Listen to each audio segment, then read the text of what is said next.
Assalamualaikum and good morning. My name is Fadlin Shakira binti Nur Azam.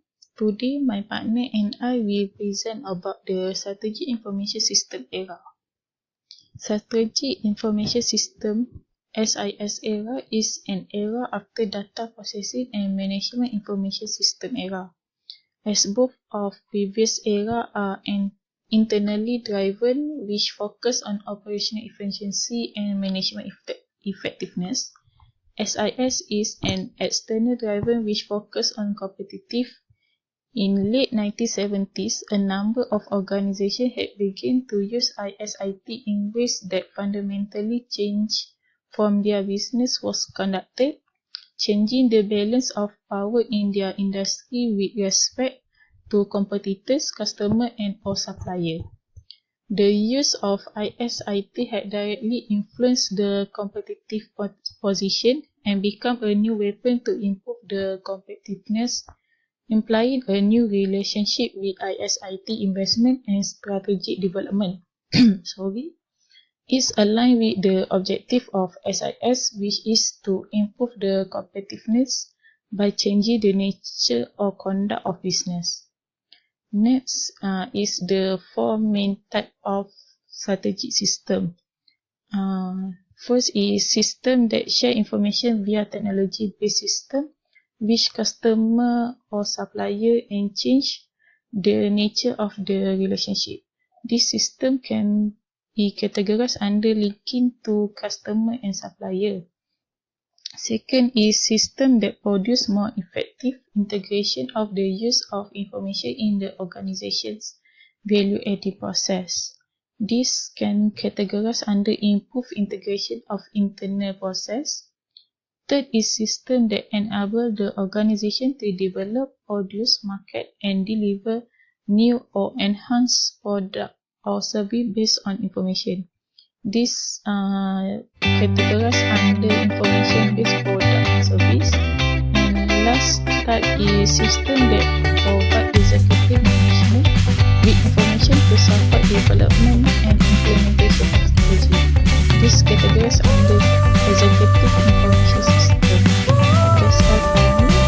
Now I will pass to my partner. Thank you.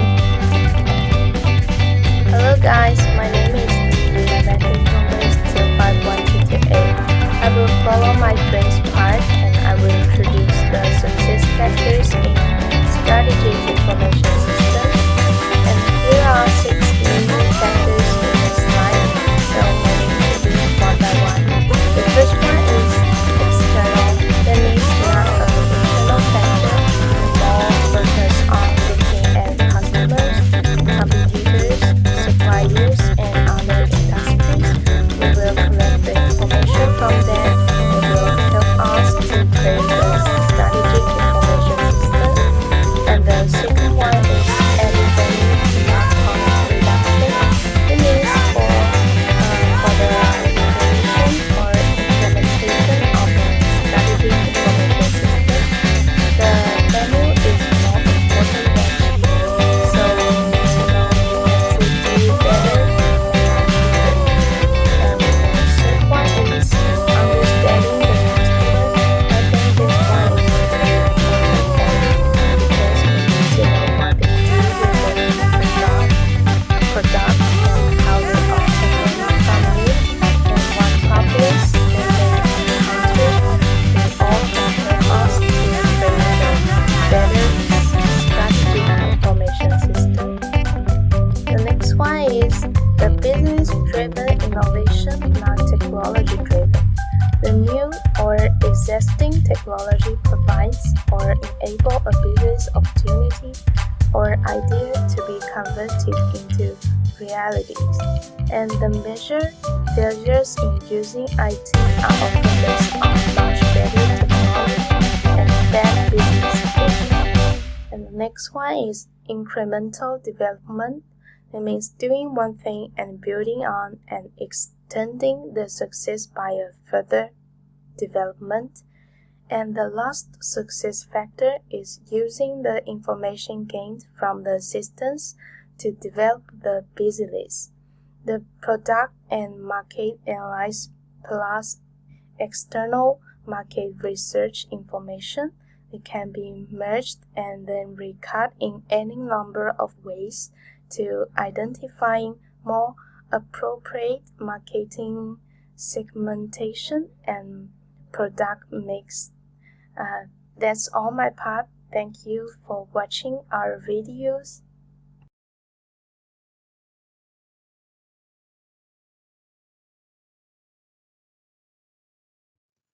Assalamualaikum warahmatullahi wabarakatuh. Me and my partner, we're going to discuss on the IT governance structure and process. Before we proceed to the next slide, my name is Siti Nabiha binti Abdullah and my matric number is 2599089. We're going to look on the introductions where IT governance provides a structure for aligning IT strategy with the business strategy. By following a formal frame, organization can produce measurable results toward achieving their strategy and goals. We're going to discuss more about this on the other slide. So we go to the structure of the IT governance where as the chart, we can conclude that the more strategic is the higher risk and the enterprise-wide decision need to be made at higher level of the organization, and the more tactical the decision and the lower the level at which the decision should be made. So we go to look on deeper of the structure of IT governance, where we can see the structure are divided into two parts, which is the business lead and IT lead. The business leads is go to the demand management, and the IT leads will explain on the supply management. So we go to the responsibility of the IT governance members. The first one is executive steering group, where their responsibility is interpreting business strategy and agreeing overall IT or IS policy. Second one is establishing priorities, agrees resource and expense level, authorizing major investment, and they need to ensure that the strategy application, especially those that cross the business area, achieve their objective. And the last one is establish the appropriate organization responsibility and relationships. Next one is business IS strategic group, where they need to identify the business needs, interpreting the C as have assessing the opportunity and threat, and IS implication in the business area. They need to prioritizing, planning and coordinating IS activity and expenditure in the area and ensure planned benefits are delivered. And the last one, they need to ensure the appropriate user resources are allocated to the project and appoint application managers.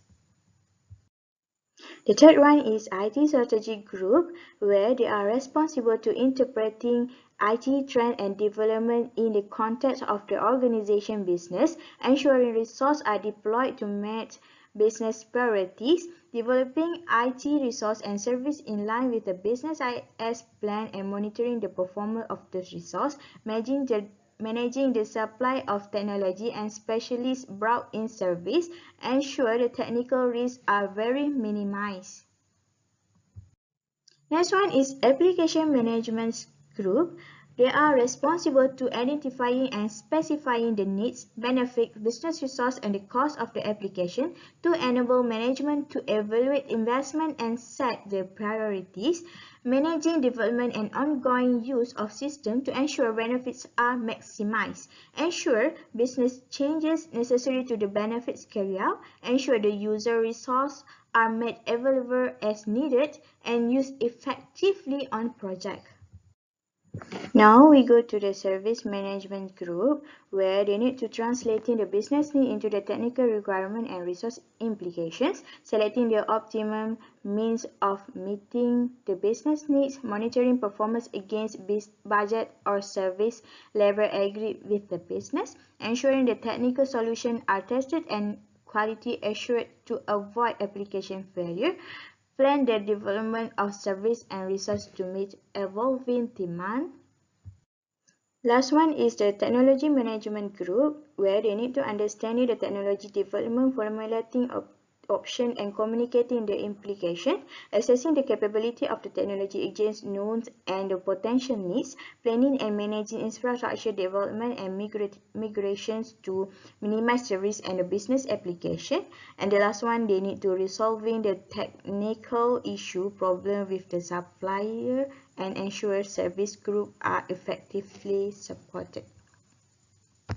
Assalamualaikum and hi everyone, my name is Norzawana Zaini, metric number 259065. So I will continue the presentation regarding the IT governance processes. Okay, there are about 6 parts of processes IT governance, including IT balance scorecard, strategy information system planning, service legal agreements, IT alignment governance maturity models, control objective for information and related technology, IT infrastructure library, and last but not least, information economics. Okay, let us start with the first one, which is strategic information system planning, also known as SISP for short. Okay, J. Henderson and N. Venkatraman developed their strategic alignment model, SAM, to conceptualize and direct the area of strategic management of IT. For your information, they were the first one to describe in a clear way the interrelationship between business strategies and IT.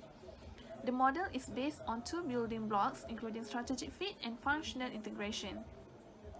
Strategic fit here recognizes that the IT strategy should be articulate in terms of an external domain, which is on how the firm is positioned in the IT marketplace, and an internal domain, how the IT infrastructure should be configured and managed.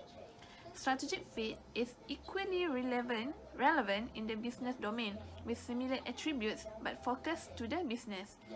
There are 2 types of functional integration exist, which is strategic and operational.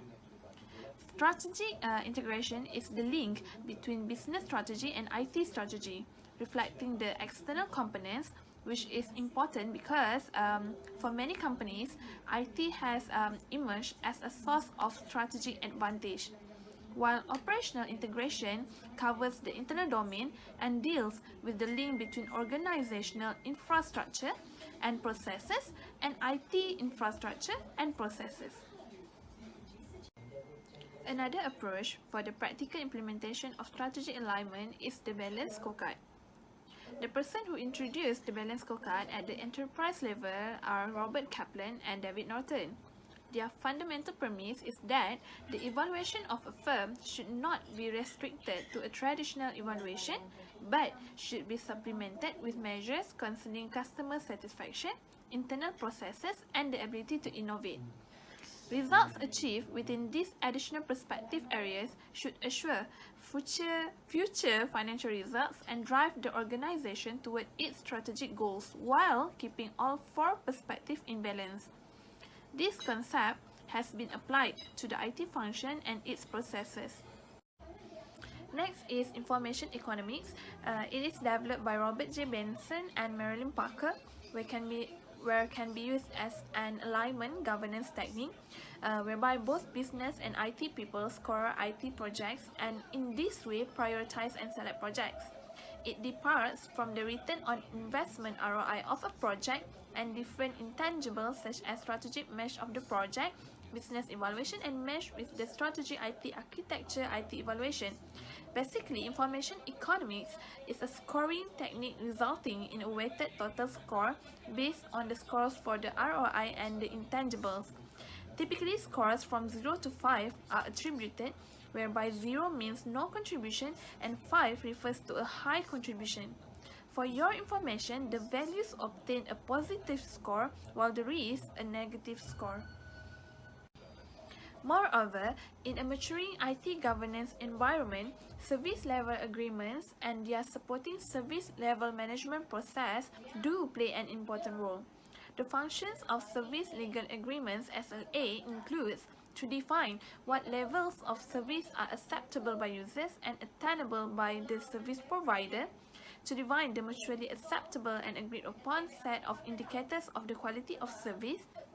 Besides, the SLM process includes defining an SLA framework, establishing SLA including level of service and their corresponding metrics, monitoring and reporting on the achieved services and problems encountered, reviewing SLA and establishing improvement programs. The major governance challenges are that the service levels are to be expressed in business terms and the right SLA process has to be put in place. Next is COBIT and ITIL. COBIT known as Control Objective for Information and Related Technology, while ITIL means IT Infrastructure Library. This model provides for 34 identified IT processes, their corresponding level control objective and management guidelines. COBIT's management guidelines include the processes maturity models and their scorecards in the form of key goal indicator and key performance indicators. Therefore, COBIT's control objective tell us what to do and ITIL explain how to do it. Last but not least, IT Alignment Governance Maturity Models. This model used to measure alignment and governance maturity. This is a method of scoring that enables the organization to grade its maturity level from non-existent 0 to optimized 5. Plus, this model as well offers an easy to understand way to determine as is and to be positions and enables the organization to benchmark itself against best practices and standard guidelines. In this way, gaps can be identified and specific actions can be defined to move toward the desired level of strategic alignment, governance maturity. As a conclusion, the key element in IT governance is the alignment of the business and IT to lead to the achievement of business value. This high-level goal can be achieved by acknowledging IT governance as a part of enterprise governance and by setting up an IT governance framework with best practices. Such a framework and practices should be composed of a variety of structures, processes, and relational mechanisms. But you have to remember, what works for one organization may not work for other organizations. For example, the balanced scorecard method can be successful in some organizations and not in others. Thank you, that's all from us.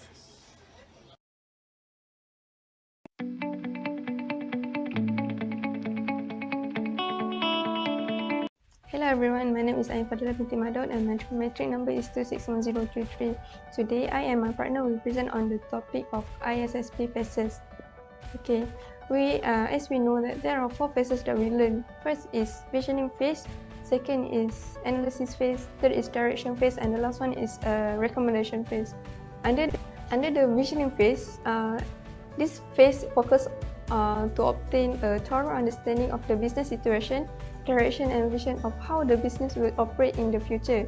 There are 3 components under this phase. First is initiate and manage the project, understand the business situation and vision, and document and confirm the business analysis. Under initiate and manage the project, we begin by developing a project plan that outlines the planning effort, resources, and schedule. We establish a schedule with deliverables and ensure that the project teams understand the priority of this effort and commits to the schedule. Without this communication and priority, the planning effort will be delayed as operational support responsibilities and other projects will take priority. Under the understanding the business situation and vision, we will gather all information and review the current business documentation, and we can conduct the interview or survey in order to understand more on the company's business. And the last one is document and confirm the business analysis. After we gather all the information of the company regarding their mission, vision, goals, and objective, we can do the SWOT analysis in order to understand the strength, weakness, opportunities, and threat for the overall business of the company. Now we go to the objective of these analysis phases. The first objective is to review the current business situation, business needs, business process improvement, and future business direction. Compare the IS situation relative to the industry as a whole and identify short-term recommendations or quick hits that can be implemented immediately. Okay, now we go to the second phase, which is analysis phase. Okay, under this analysis phase, you will gain an understanding of the current IS situation, analyze how it meets the need of the business, and develop recommendations. Under the understand the current IS situation, we will reviewing, conduct an interview, and do documentation regarding the current IS situation. The example of IS documentation that we can use are Search is by using the user manual and the installation guide for the system used by the company. Other than that, we can look into the IS management itself, such as the IS organizational chart, and understand the company's business application environment and etc. We also can analyze the current IS situation by doing the industry benchmarking. The purpose of doing the IS by doing the industry benchmarking is to compare the current IS situation of the company with the current IS of the competitors. The analysis that we can use to analyze this is by using the IS SWOT, IS assessment scorecard, and etc. The difference between the IS SWOT and SWOT analysis is IS SWOT focus more on the strength, weakness, opportunity, and threat of the current system used by the company, while the SWOT analysis is the analysis based on the business perspective. Lastly, we need to develop recommendation and solution alternative, and we need to develop option for business application, infrastructure, organizational, and IS process, and give recommendation for each of them. The objective of this analysis phases is to investigate how competitive or complementary organization applying the IT within the organization, to determine whether the environment can sustain the changes required or itself needs changing, and to establish gap between the current and future targeted provision. Okay, that's all from me. I pass to my partner Arvin. Thank you. Hello everyone, my name is Arvin Puspanathan, metric number 261036. So I would continue with the third phase of this SISP process, which is the direction phase. So about the direction phase, the ultimate purpose of the direction phase is to identify and evaluate where the information system of the company should be in order to meet the business requirement of the business. In order for us to carry out the direction phase, the goal of the business and also the current IS situation of the company is very important for us, which we already know through the first two phases, which is the visioning and also the analysis phase. In this direction phase, there are basically three important steps that will be carried out, which is identifying the IS vision, identifying the IS plan, and also the IS projects, which we will discuss in detail in the next slide. IS vision, basically we will evaluate and find out the IS vision and mission, the IS strategies, and also the IS balance scorecard and metrics. Maybe this looks familiar for all of you, as we have already done it in the previous phases, but the main difference is that previously we find the vision and mission and also the balance scorecard of the company as a whole, whereas in this phase we are more focused and specify our vision, our mission, and also our balance scorecard on the information system of the company. Information system plan is considered as the most important aspect of the direction phase. So basically I found that there is three important parts that we have to understand under the IS plan, which is the organizational direction. Basically this means the process of identifying the people and also the process that is involved to support the business system. The next is the business application.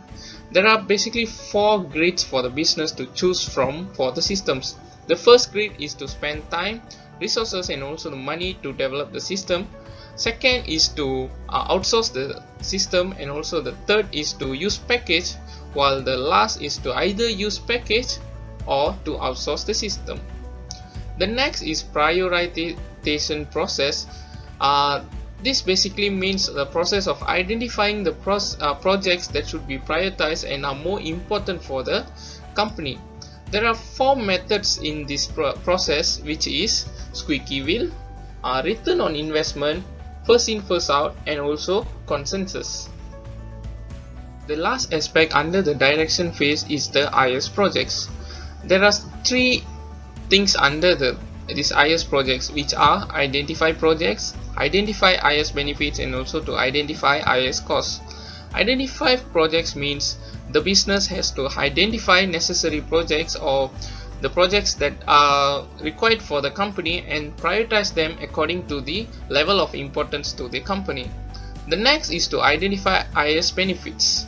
It's basically evaluating and also collecting all the benefits that the company can obtain from implementing those projects.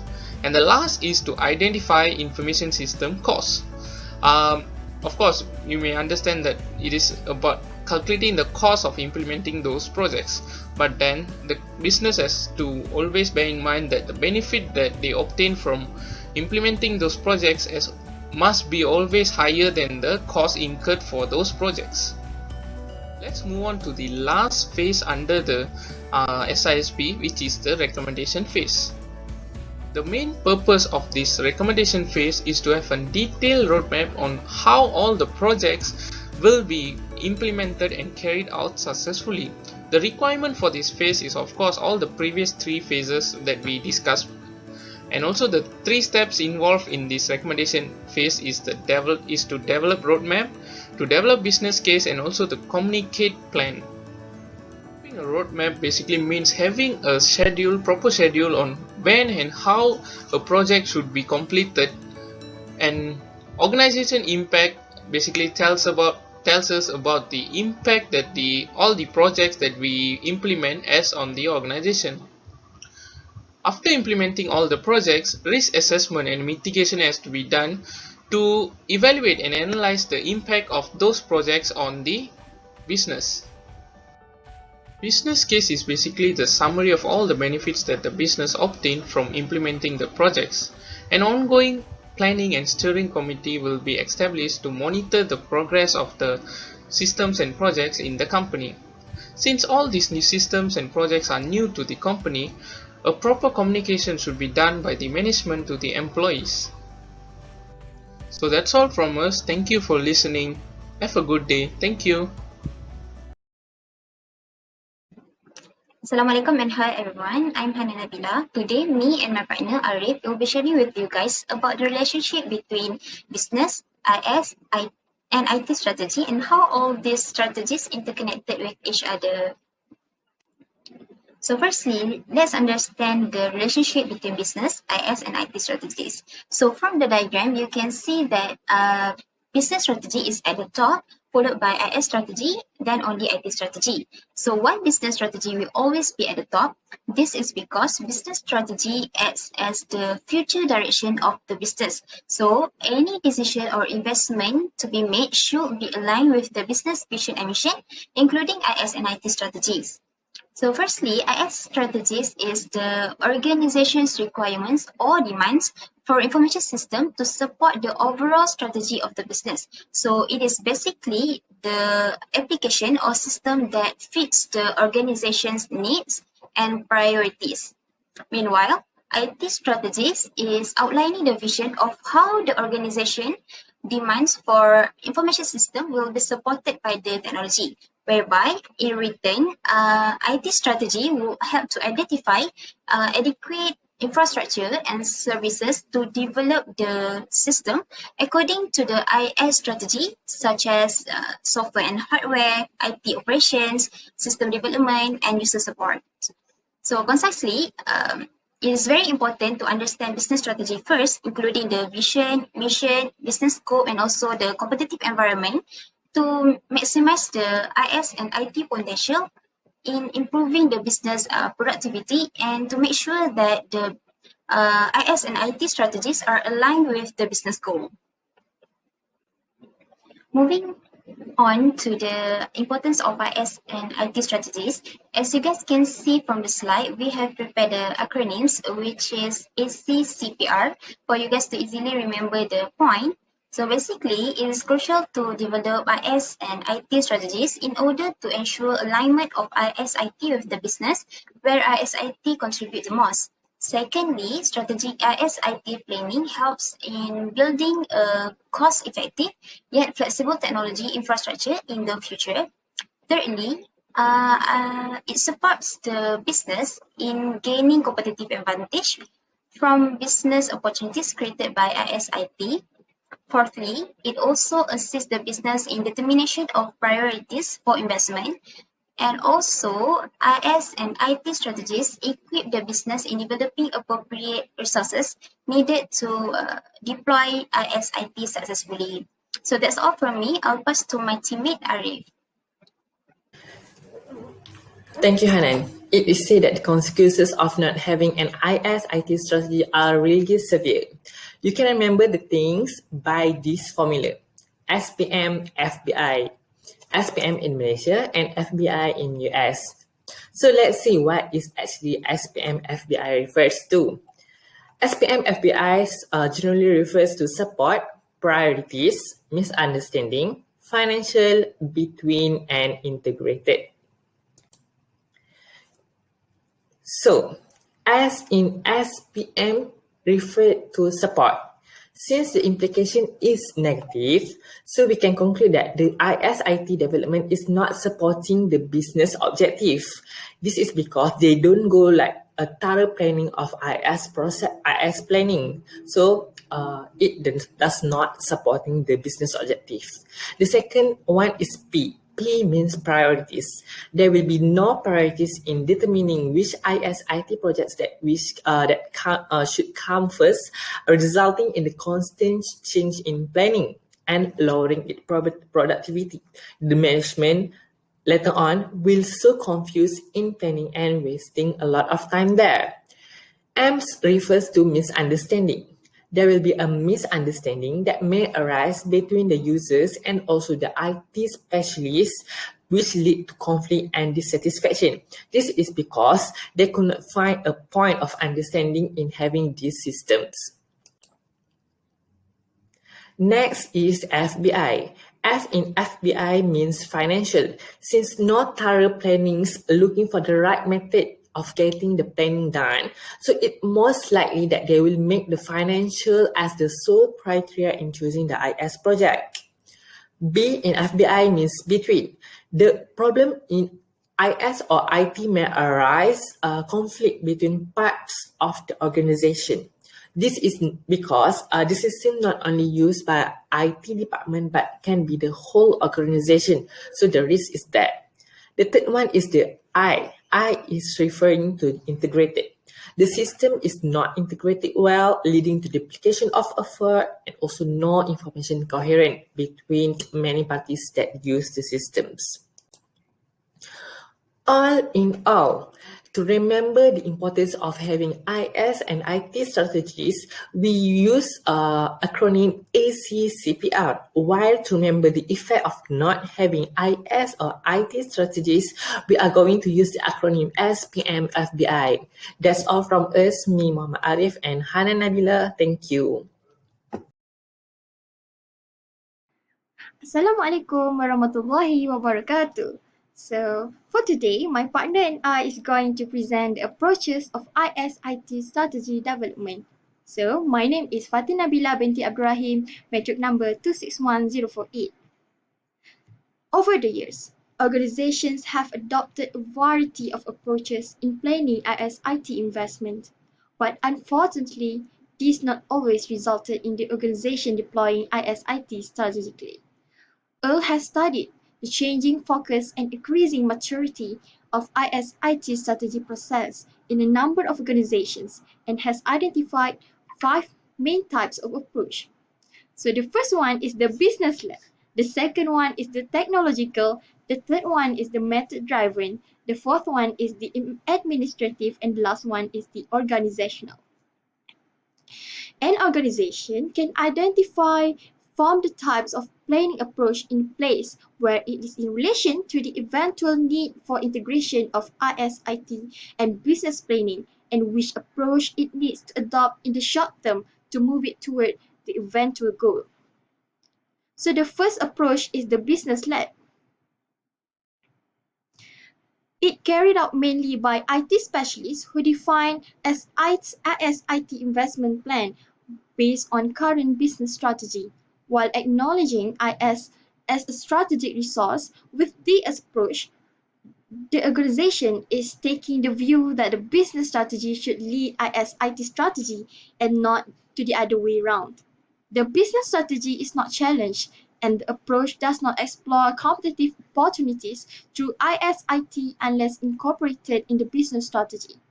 The advantages of business-led are IS functions receive greater legitimacy because IS are seen as a strategic resource, and if business strategy is clearly presented, IS strategy can be well aligned.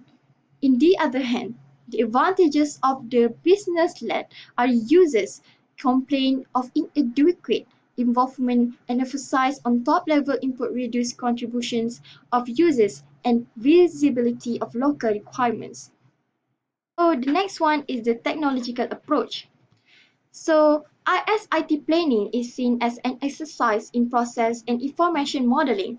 Here, IS professionals use the analytical modeling tools and use it, such as the computer-aided software engineering, or also known as CASE, in order to produce IS plans in the form of blueprints.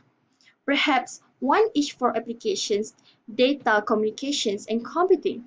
The advantages of the technological approach are focused on building better IT infrastructure, and factoring down the approach into smaller exercises may produce benefits. The disadvantages then are it is high-profile activities, takes too long to implement, and demanding in terms of efforts and resource requirements. So that's all for me. I pass to my partner. Assalamualaikum warahmatullahi wabarakatuh. My name is Nora Sarina binti Azizan and my metric number is 261050. So I will continue explain another three approach which are method-driven, administrative, and organizational approach. So first, method-driven.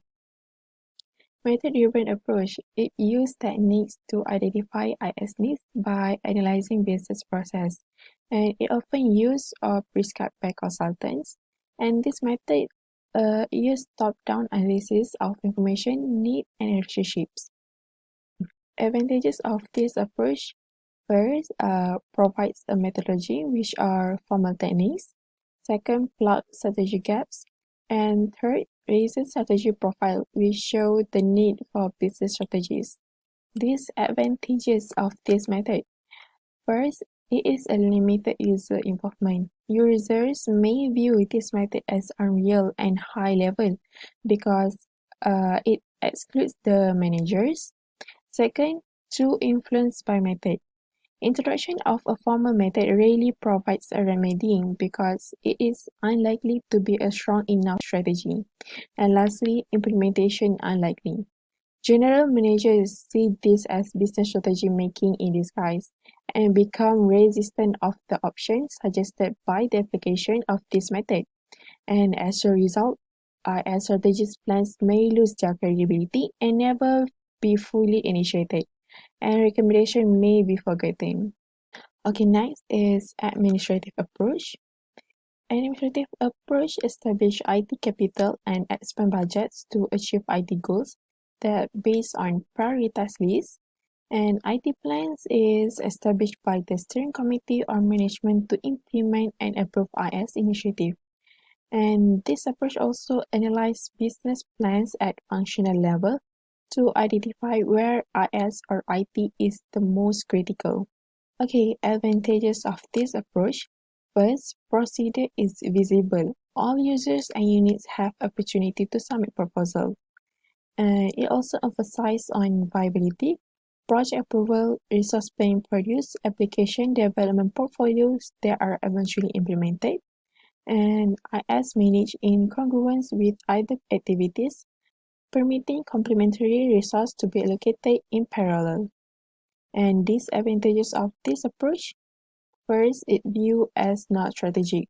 It used bottom-up instead of top-down, and conflict drama game playing as a result of resource allocation procedure, and it also emphasizes on resource planning leads to resource constraint outcome, which if the budget cuts being applied to IS budget, it will damage the business as a whole.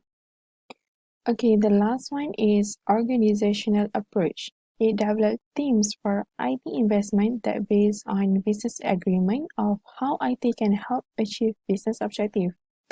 And moreover, IT investment plan is derived from a business consensus, that view of all stakeholders in the organization of how IT or IS fits organization's overall business objective.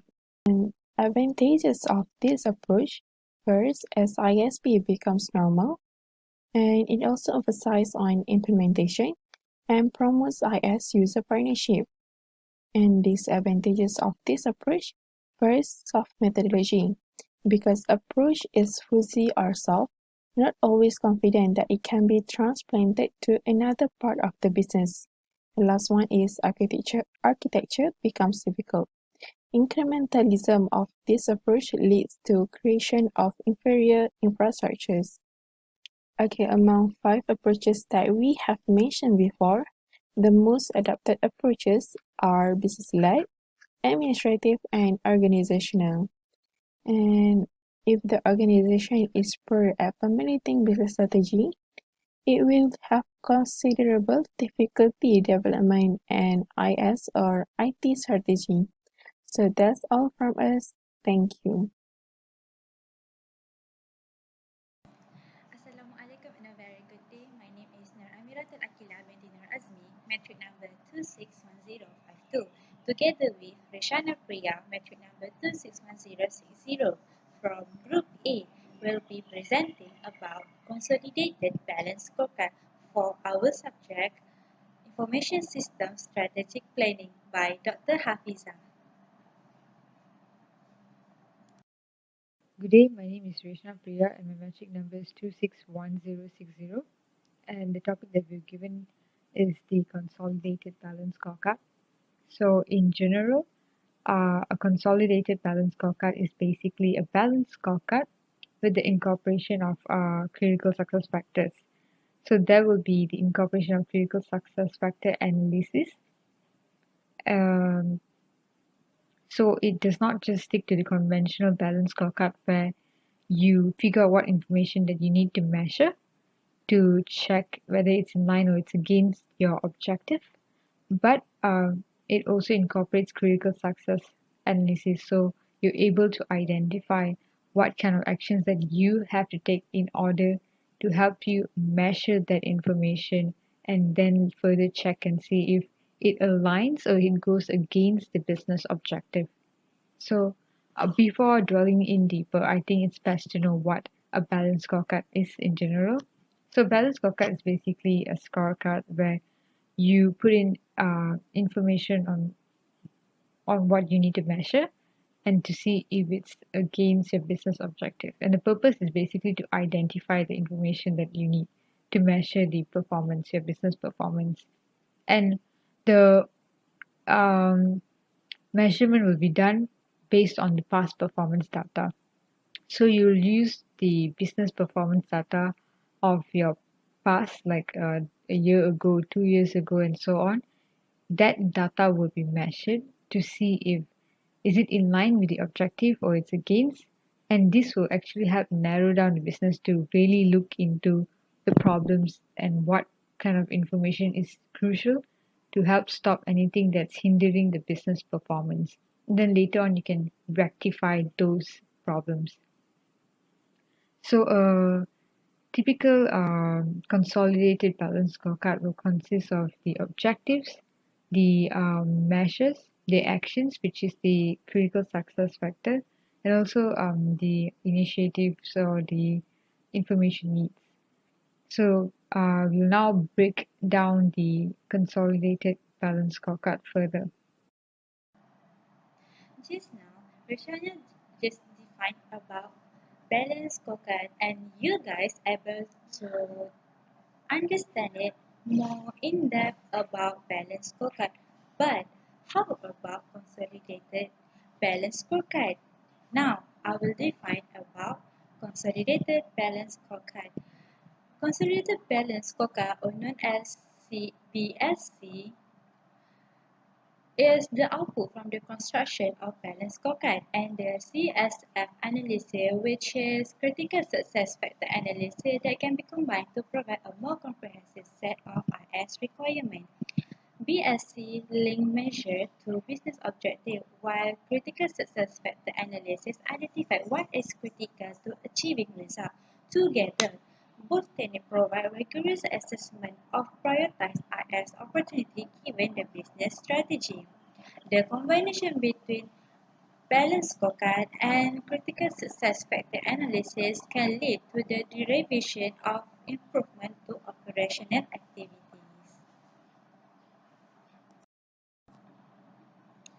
Next, on the second part of the presentation, we will discover more about perspective of balanced scorecard. There are four interrelated perspectives in this consolidated balanced scorecard, which are first, financial, second, customer, third, internal business, fourth is innovation and learning. Now, together with Prashana and I, we will discover more about the definition of these four interrelated perspectives of consolidated balanced scorecard. Okay, so next will be the internal business perspective. So the internal business perspective is where the consolidated balance scorecard is done from the perspective of what's happening internally in a business, the business operations and so on. So the focus is more on trying to improve the internal business performance. So the purpose is to meet the expectations of employees and trading partners. So the parties that will be taken into consideration on trying to figure out the perspective of the internal business performance will be the own employees that are in the business and also trading partners as well. So as usual, there's the objective, the measures, the actions of critical success factors, and the information system needs. So for the objective, it's more on setting an objective, like as in what kind of objective or what they can achieve through their internal business performance. So what are the objectives they can set and they can achieve through the internal business performance, how they can improvise it. And for example, like even a normal business or production of goods. So it can be to reduce the rejected goods. So the amount of goods that they produce, how many is rejected and it will be wasted. So they want to reduce that. So that is an example of an objective that can be taken from the perspective of the internal business performance, which is the production. And then for measures, is basically the measuring methods that you can use to track the objective. So in this case, for internal business perspective, is basically seeing looking through more on the internal processes like the production and so on. So an example of measure is the cost of rework. So you go through the past performance data and you see how the cost of the rework each year or each quarter and so on to measure and see, oh, is there really a problem, or how bad or to what extent the problem is when it comes to the scale of rejected goods produced. And then the action, which is the critical success factor. So basically it lists down the critical actions that needs to be taken to in line with the objective to achieve the objective. So like I said earlier, so what kind of actions you can use to help measure the measurement that you've stated to achieve the objective. So in this case, is an example will be early identification of damaged goods in every phase of the production. So to check at each phase of production, is there any rejected goods instead of waiting until the very end. So in that way, there's an earlier identification that helps you to measure it faster and better and get the information that you need. And the information system needs is basically it explains why such information system is needed. So in this case, it is to reduce the production cost. No, you don't want to waste it because of rejected goods. Next, moving on to the next perspective. Okay, now for customer perspective. So for customer perspective, it's also the same, but it's where it comes in a point of view from the customer. So your focus will be more on the customer's point of view towards the business. It can be the pricing, it can be the goods, the quality of the goods, even the business value that the business upholds. Things like that that will matter to a customer. Those are the focus point here. And the purpose is to meet the expectation of customers, to make sure you get to satisfy your customers and not lose them. So here are the objective, measures, action, and our information system needs. So as objective is to set an objective where you can achieve customer satisfaction. So an example will be an objective where you want to make sure that your pricing is more competitive. And how do you do that is through measuring it with the review of customer price perception, maybe through older survey forms, feedback forms, complaint forms, things like that, where you just review it through to see if there's any comments on the perceptions by customers regarding pricing. And then the critical success factor is conducting a survey to support that. So you conduct a survey, but most advisable for long-term customers that has been buying your goods for a really long time, and conducting a survey on those experiences of theirs when they are buying the products and how they feel about the pricing. So you can review their past experience on that and their perception that they have with that, and why it is needed is basically to increase the sales so that you can satisfy your customers in terms of pricing and you'll not lose them to your competitors. So that's how it interconnects, where you take an action to conduct a survey with long-term customers to know their perception, to review the price perception, and then you get to see whether it achieves your objective, whether your pricing is in a competitive state or not. And the whole point of this is to increase your sales in general for the business. Thank you. Next is financial perspective. The focus of financial perspective give attention to those who are interested in financial. The purpose of financial perspective is to look at shareholder and those who have financial interest. The objective of financial perspective is to appeal to shareholder as may known on how do we look to our shareholder. For example, increase shareholder fund and to reduce stock cost. The measure for financial perspective is creating a financial objective. For example, return of capital employed, economic value added, sales growth, cash flow, and stock holding costs. For the action, critical successful factor for financial perspective is list the critical action needed to be taken to achieve the objective. For example, by early identification of obsolete items and by better forecasting to reduce safety stock. Lastly, the IS need for financial perspective is explained on why IS is needed.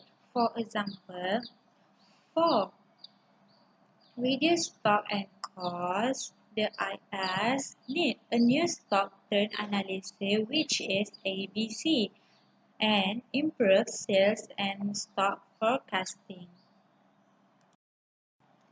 Lastly is innovation and learning perspective. The focus of the perspective is to improve and create value. The purpose of innovation and learning perspective is continue to improve and create future value for stakeholders. The objective of innovation and learning perspective is to sustain ability to change and improve.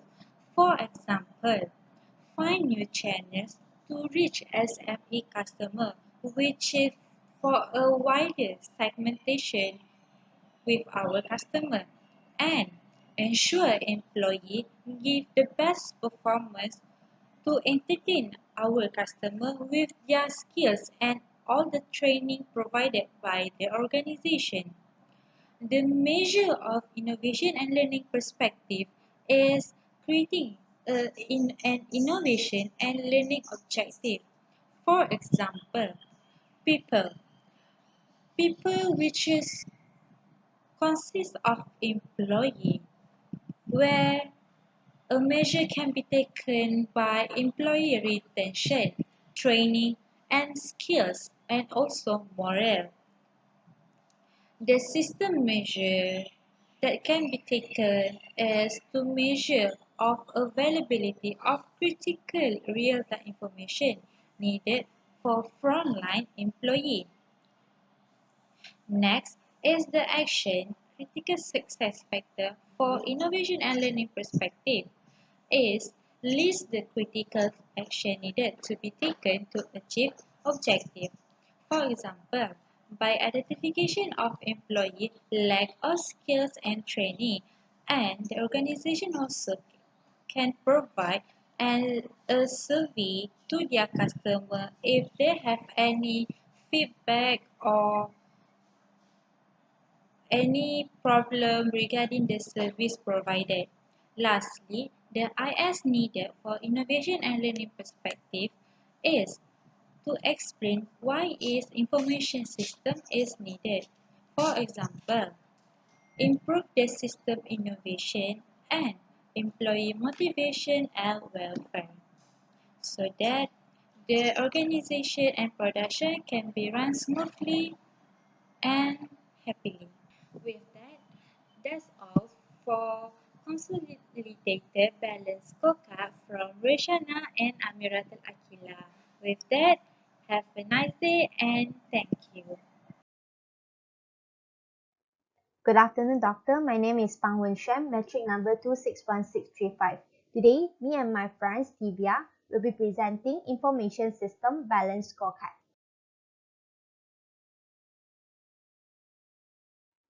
First of all, I'll be providing some basic information regarding Information System Balance Scorecard.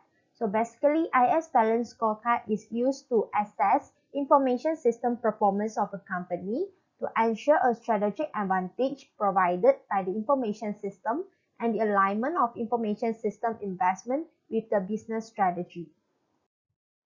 There are four perspectives in an information system balance scorecard. Firstly, financial. Financial is regarding the size of investment on information system, comparison between budget and actual spending. Second, customer. Customer is used to assess information system performance in the eyes of internal and external customer as well as their satisfaction level. Third, internal. Internal is regarding how well are the information system processed, formalized, documented, followed, and measured, as well as information system impact on the business process. And the last one would be learning and growing. So basically, it regarding the ability of the information system organizations to learn and improve. So we will move to the very first perspective, which is financial perspective. So in this perspective, we will focus on how shareholders comment our information system. So in terms of financial perspective, the objective is to achieve low-cost operations efficiency in information system, achieve IS values as well as cost-beneficial IS investment. So the measures includes operating cost of information system or information technology, as well as return on investment. So the action that can be taken by a company is to monitor the budget allocated for investment in new developments to avoid overspending and evaluate manufacturing performance as a key performance indicator (KPI) to ensure the efficiency of new technology by weighing cost benefits. By doing so, a company can ensure the achievement of the objective in terms of financial perspective. So the IS needs is to have an IS system that is cost effective. So next, we'll be talking about customer perspective. So in this perspective, we will focus on what do customers see us. In terms of customer perspective, the objective is to provide effective and high-quality service to customers and improve IS performance to serve customer better. So there are two measures here, includes the customer satisfaction survey and feedback form. And next, the action that can be taken by a company to achieve the objective in terms of customer perspective are providing customer with easy access to product information and services, as well as creating a communication system for customers to identify and overcome products and services shortcomings. So next, the IS needs is to have a system that can streamline communication with customers. So I think that's all from me. I will pass to my friends to explain further. Thank you, Wing Xuan. Hi everyone, my name is Tivia and my metric number is 261182. Next, I will continue the last two elements in the balance scorecard. Okay, the next one is internal process perspective. When we look in this perspective, we need to ask, like, what must be excelled in the business to drive performance? It means that what does the business have to do internally to provide the best output and able to meet the customer needs? So now let's go for the example. So when we look at the objective, we are more focused on how to make it cost efficient or to save time or to improve the business operation internally. So it can be like quality optimization where we want to reduce the number of defective products, or maybe you want to focus on improving the cost control, and also capacity optimization where you want to improve the information service. And how do we measure them? Maybe by cost efficiency index, IS performance KPI, or the number of defective products produced per batch. And what action should we take to achieve this objective is, we can upgrade or improve the ability of machine to detect the faulty products much more efficient, so that we only will produce high quality products only. And also we can minimize redundant application and tools in system, so that we can streamline it in order to save time and also for integration purpose. And why do we do this? Because we want a system that can provide value added, cost saving and time efficient to internal operation. So next is growth and learnings perspective. So we need to ask ourselves, what can we continuously improve and to create value? So basically it revolves around human resource. Human resource is like the key resource in IS environment. So we need to make sure that the employees have the relevant skills to utilize in the IS environment. So we need to question ourselves, like, does the employees has the expertise in operating in the IS environment, or do we need to upgrade their skills, or what are they lag behind actually? So yeah, we need to think things like that. So now let's go for the example.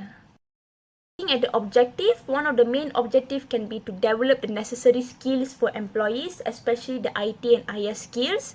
And how do we measure it? By strategic job readiness, or maybe by employee performance evaluation. Like for example, maybe we can evaluate their performance in that particular work area, and we realize that they are actually weak in operating the human resource management system. So we can give them training, or we can provide them understanding and knowledge about it. So another measurement can be technology training index, where we measure the effectiveness of the training of the technology and so on. And what are the actions to actually accomplish this objective is, we can provide staff training to improve their IT IS expertise, and also continuous education on the IS understanding and the industry 4.0. Like we need to make sure that all employees are aware of the IS 4.0, and maybe we can give them talk or seminar, or we can try to improve their knowledge through it. And maybe we can also hire key IT and IS talent. Like for certain industry, they might have complex system or unique system that need specific skills for it. So maybe we can hire particular expertise for it. And why do we actually do this is that we want to develop a well-balanced workforce with the relevant IT and IS skills. So I think that's all about the balance scorecard. I hope everyone have a clear understanding of it. That is all from me and my teammate. Thank you very much. Good day everyone. I'm Joshua Ang Sui Wei, metric number 261774, and my friend is Tan Chai Chin, 261992. So we will be debating about the business application software, which is custom versus package business application. So now I'll be explaining about the definition of the package business application and also the custom application. So package business application is a collection of program or module that is directed at some generic application and can be tailored, perhaps with some additional fees, to the extent of a specific instance of that application, such as the ERP system, which consists of different functionality and mostly used by large companies. And the second one is the custom application, which is development is the design of software application for a specific user or group of users within an organization. So this custom software is designed to address specific needs within an organization as opposed to more traditional standard software used by the mass.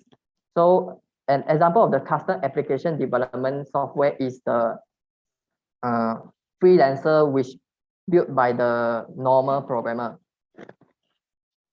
Hey you, the girl over there, why the long face? I'm wondering whether to choose a custom or package business application direction for our company. Well, in my opinion, I actually prefer a custom business application as compared to the package business application because the business application is built according to our specification. So we are able to request for unique built-in features, which are important for the company according to our requirements. Custom business applications are also good with scalability too. So this custom business application is modifiable along with the growth of business in the new future. This is very cost effective to the company as any additional features or modification in the custom business application will only need some add-on investment, which will not result in waste of reinvestment. Other than that, any modification made from time to time will be integrated with other features easily. And there will be ongoing support on the custom business application in the company, which make the business process flow smoothly. Yeah, I can relate, but custom business application is good, but there is too much of uncertainty. The custom business application does not have any demo available in the market for the company to try before the business application development. So what if the finished developed business application does not meet the company expectations? And I also worry that the custom business application is not built in-house, but developed by other companies. So we couldn't ensure the business applications will be finished developing on time as what we expected due to the third-party delay during the development process. So there are also fewer reviews available on the custom business available, and we could only check on the developer company reputations, which could not reflect whether the custom system provide reliable. So what's more is the absolute amount of the upfront costs that are calculated according to the features built-in system, as well as the time spent on developing the system. So custom business applications also require longer implementation as compared to package business applications, whether it's required time to develop, deploy, and train the whole team to use the business application. Well, I think you are finally knowledgeable on the custom business application. So what exactly is good with the package business application? I like package business application because of their quick deployments, as the package system is already available in the market and is faster for the company to purchase, install, and use it directly. So what's more with the initial cost, as the system is developed for the mass market, which is much cheaper as compared to the custom business applications. So we are also able to know more about the functionality of the business applications, as we are able to try using the demos provided by the vendors. So furthermore, there are also a lot of other user reviews available on the package business application, which help our company to evaluate the usefulness of the business application to avoid unalignment to the business process. So what more added value to the package business application is that there are community forums available to support the issues with the business application that arise in the day-in-day business. Well, I doubt that package business application will incur additional fees in the future, which could be burdensome.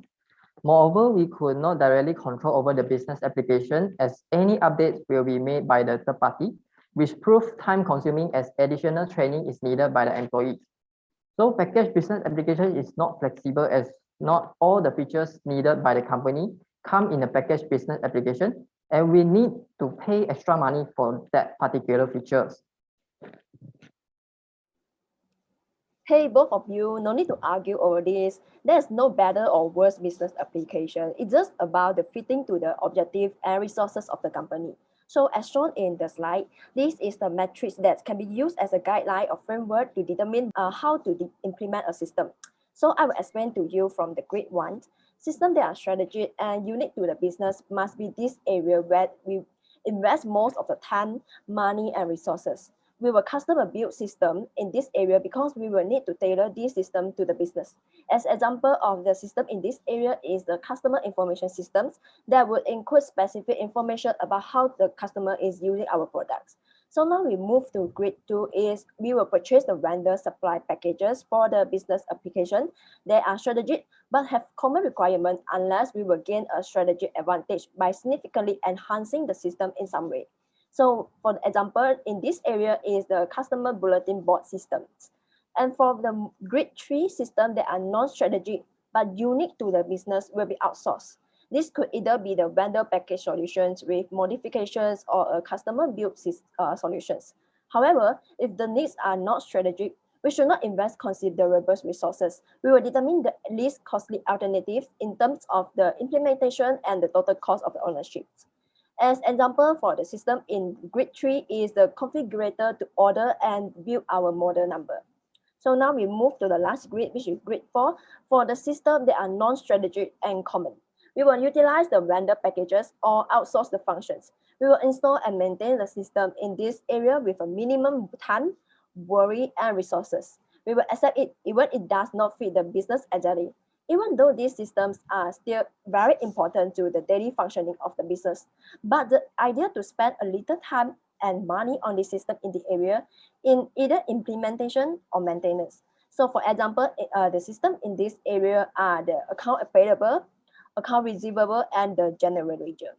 So with this basic framework and strategy, the challenge of the steering committee and the IS group is to define what projects are strategic or non-strategic to the business. With the IS steering committee, we will map the application area on the grid shown in the slide to determine the possible solutions.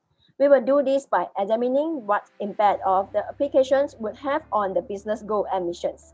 So they will focus the attention on the facts rather than emotions, rather than argument on the whether custom or the package business system is better. The business can identify whether the application is strategic or non-strategic by linking it to the business goal. So that's all from us. Thank you. Good day everyone, my name is Chai Chung Yu, metric number 263183. Along with my teammate Engijin, will be presenting on Parson's implementation strategy. Parson described 5 strategies where organizations link the management of ISIT to the corporate or business management processes. These linking strategies are general frameworks which guide the opportunities for IT which are identified, IT resources which are developed, rate at which new technologies are adopted, level of impact for IT within the firm, and etc. They are the central tendencies which firms use to guide IT within the business. They are essentially alternative strategies for the implementation of ISIT, ensuring that the nature of demand is matched by the appropriate means of supply. The strategies are behavioral, and each set of behaviors will cause certain effects. The effects required are determined by the nature of the contribution of application in the portfolio. The generic strategies, therefore, are ways of causing the right effects to occur. The strategies are centrally planned, leading edge, free market, monopoly, and scarce resource. They are well titled since the very names evoke the basic understanding of the attitudes and behavior that each is likely to produce. So from this figure of relationship of applications, portfolio, and generic IS strategies, we can know where all the 5 strategies are at. So for example, the centrally plan is suitable for the strategic system, while the leading edge and free market strategy is suitable for the high potential system. And then the monopoly is suitable for the key operational system, and also free market and scarce resource are suitable for the support system.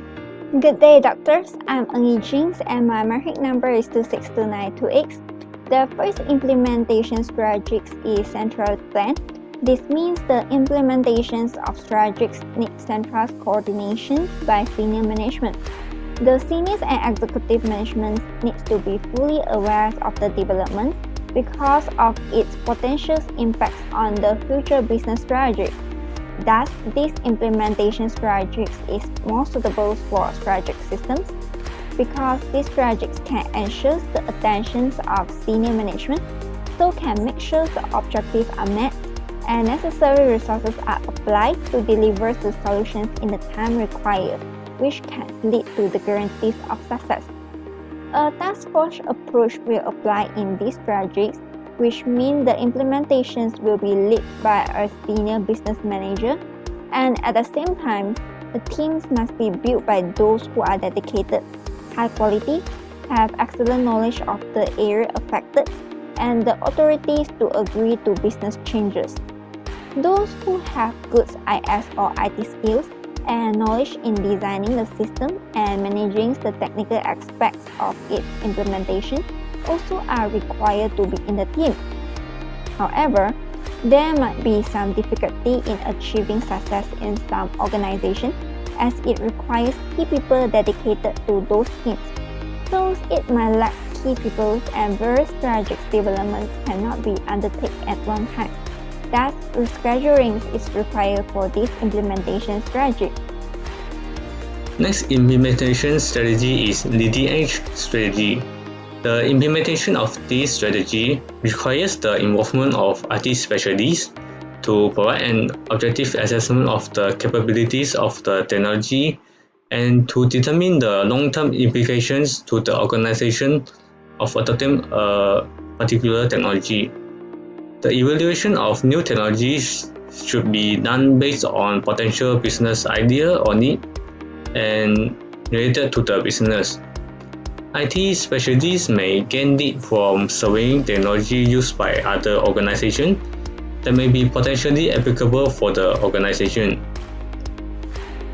The advantage of this strategy is that senior management of the organization believes that by adopting information strategy that is leading edge in the context of its industry, it should be able to gain some business advantage. However, the disadvantage that may come from this is that it is very high risk to apply untried technology, and they must be willing to fund some experimentation to evaluate technologies and ideas, and they have to accept that not all of the evaluation will succeed. This is essential to counterbalance the often enthusiastic business users who has fallen prey to the persuasive pitch offer for a professional IT salesperson. On the other hand, this strategy is suitable for the high potential system due to its high risk, but once evaluated, it may be well that the technology has significant potential for the business, and then it will become part of a strategic application.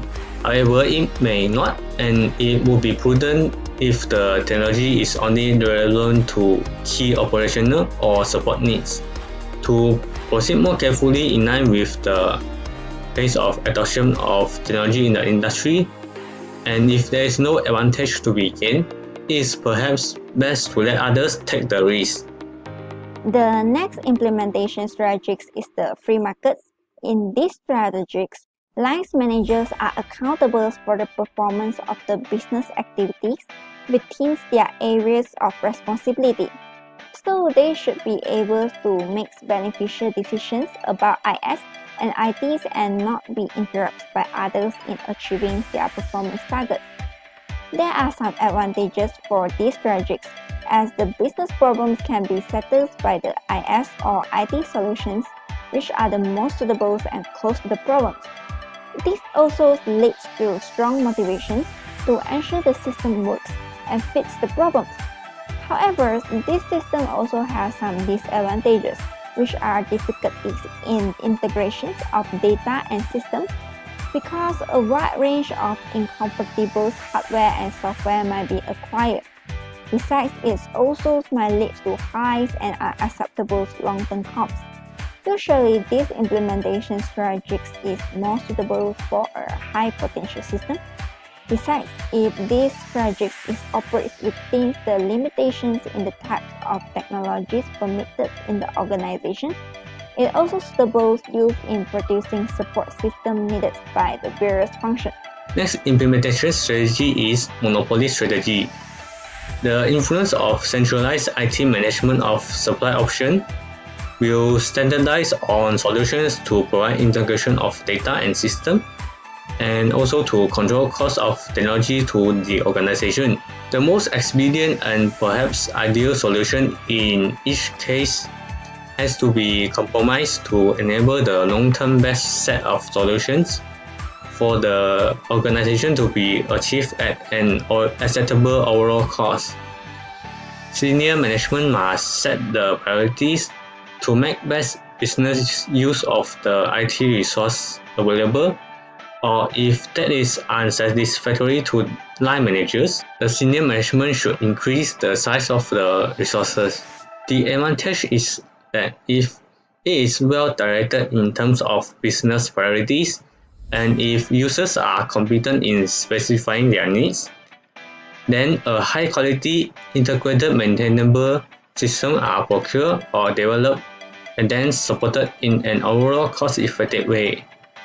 The disadvantage is that each functional manager will not necessarily achieve the most cost-effective or timely satisfaction of his or her needs. This may cause resentment unless there is a general understanding of how the various systems of the organization interrelate across the functional areas. This is because the IT monopoly has exceeded its reach and is, on the other hand, setting priorities for what is done rather than optimizing how best to achieve all that needs to be done. This strategy is suitable for key operational systems because it is a low-risk and controlled approach to the development process, which is essential to avoid system failure and consequent disadvantage. Moreover, this strategy can be adopted for support system, but may produce relatively high-cost solutions where cheaper, less comprehensive options would have sufficed. The last implementation strategy is scarce resources.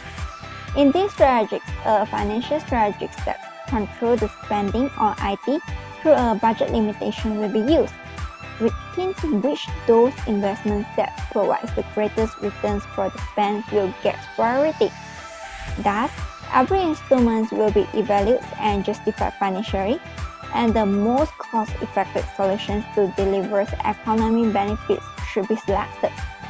These strategies will tightly control the expenses within the agreed budgets and ensures that the maximum net benefits is delivered. These strategies focus more on promoting local specific solutions to meet local needs and will affect the plans which is more expensive, such as those which are flexible or integrated solutions. Usually, this implementation strategy is more suitable for support applications due to its focus on the purely economically justified use of IT. That's all for our discussions about Parson's implementation strategies. Thank you.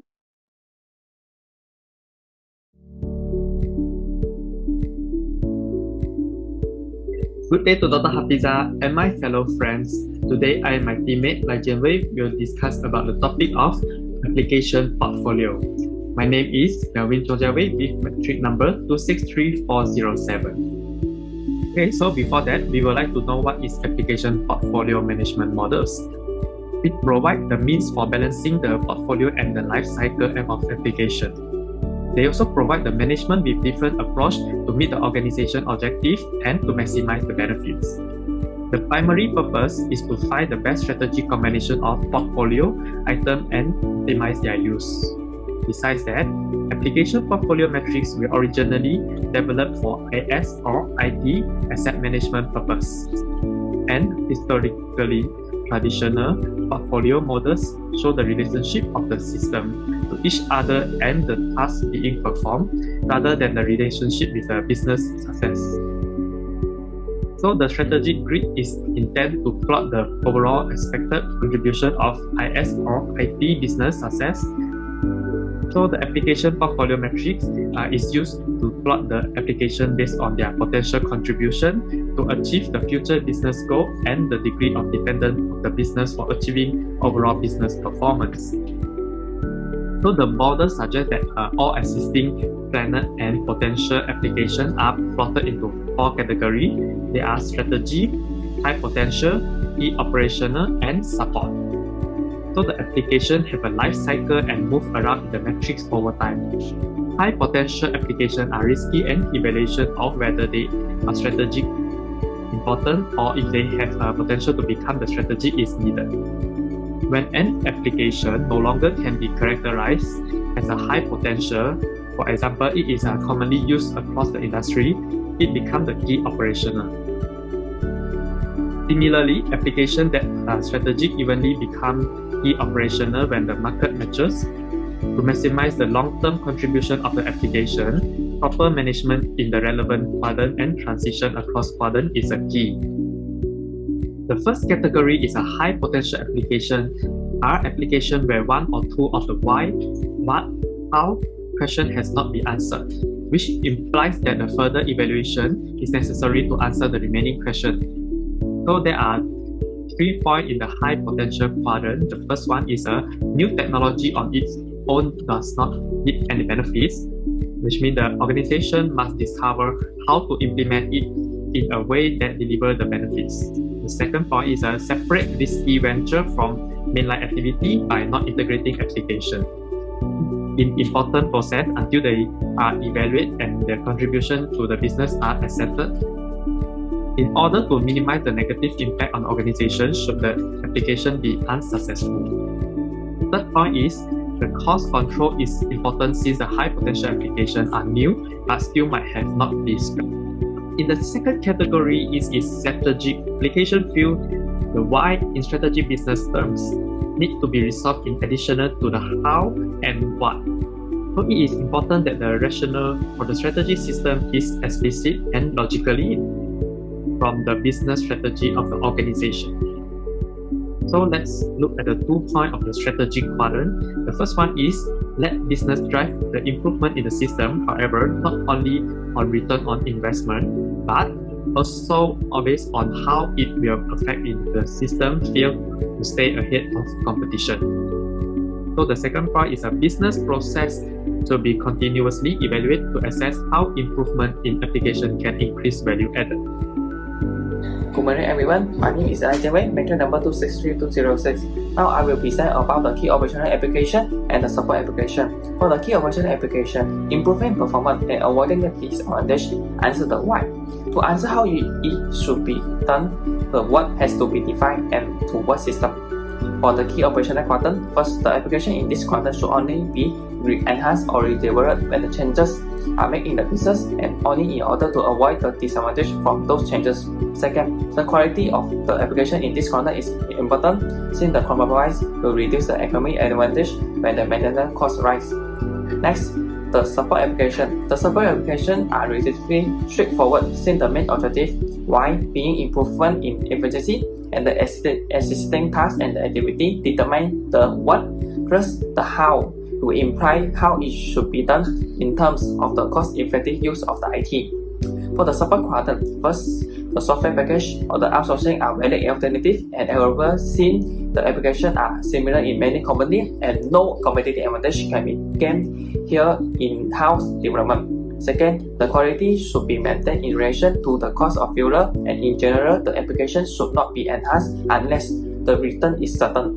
Lastly, adjust the business activity to fit the application and not the other way around, otherwise the cost will rise in due of drop. As a consequence of the application life cycle, there is an increasing need for the application investment justification over the time because of the declining business demand. Another characteristic for the application in the key operational and the support quadrant is the importance of the related expense, which become more decisive than the application that in the high potential or the strategy quadrant. The reason is it is easier to make the financial justification for the key operational and the support quadrant. Second is the more lower risk, and the last is the slower rate of the change. In addition, the application in the high potential of the strategy quadrant can potentially deliver the high business value to the company. The migration for the high potential, where the strategy to the key operational, is the most beneficial concern for an application and also the most common one. But the mismanagement in the early stage can change or reverse the outcome. In general, this occurs when the application using the new technology are allowed to evolve without the proper management. It is important to be aware of these 4 different management approaches in order to achieve an appropriate balance of the resources used to the business contribution and allow for the better management of the application in the portfolio. So that is all our presentation part from me and Melvin. Thank you.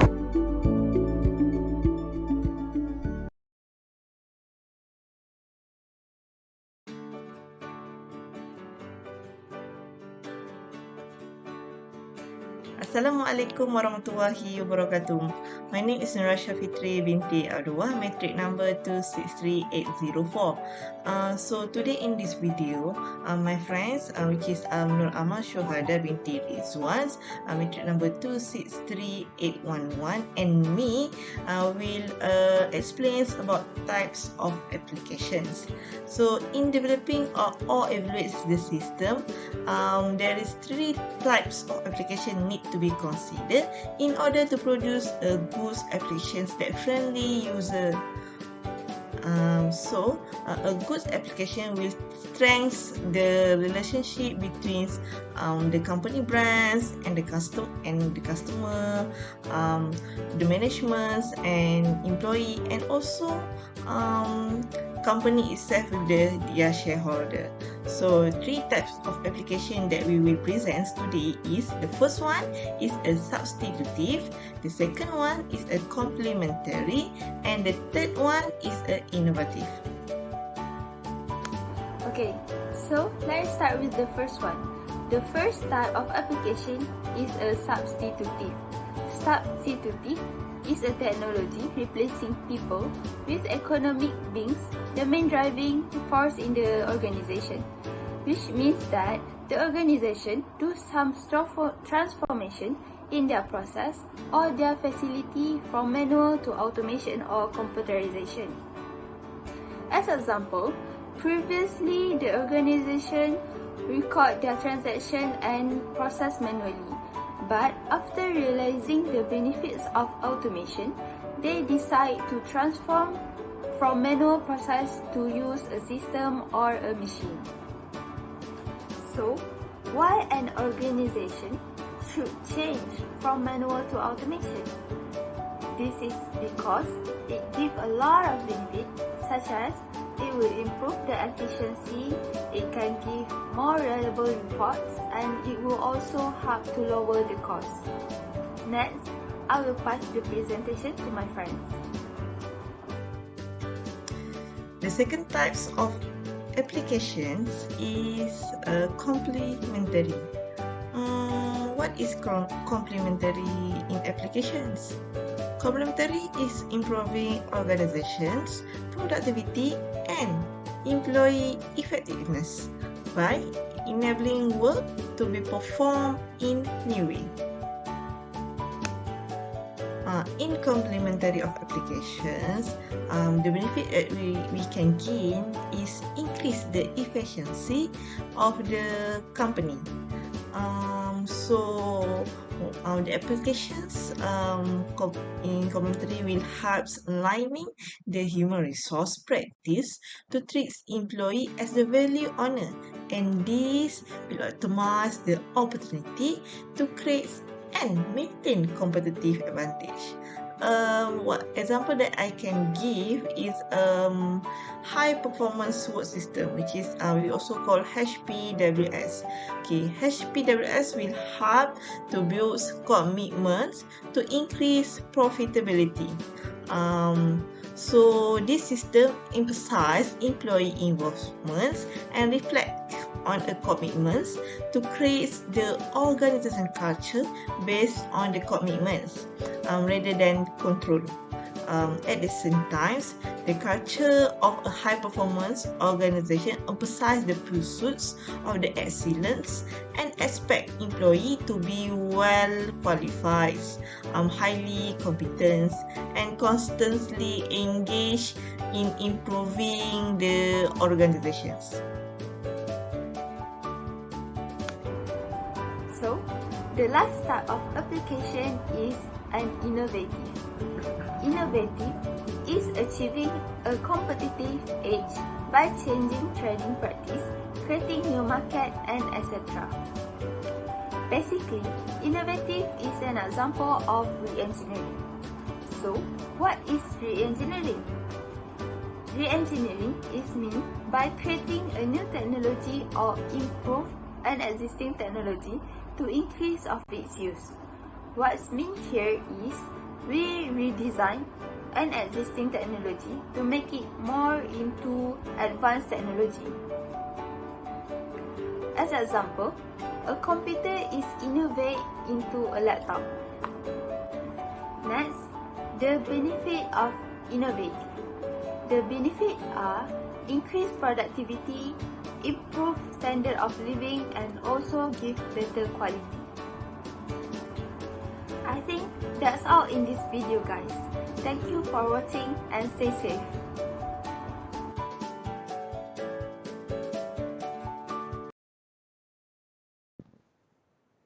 Okay. Hi, Assalamualaikum. Today I am Aina Azrin, 26408, and my friend is Yani, 264-107. We'll have discussion on why prioritization is important. So before we start deeper on this topic, Yani, what is your understanding about prioritization?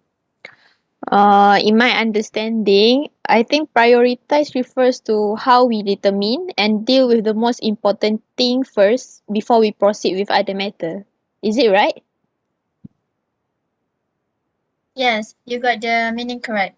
Then in term planning process, prioritization is the process of determining what is most important to us. While at first glance, may be tempted to make everything a high or urgent priority. If everything is urgent, then everything loses its urgency. If everything is important, then nothing is most important. So you need to carefully decide how you make the prioritization. Oh, I see. But how does this prioritization important in planning the project? For what I know, establishing priorities is necessary in order to complete everything that needs to be done.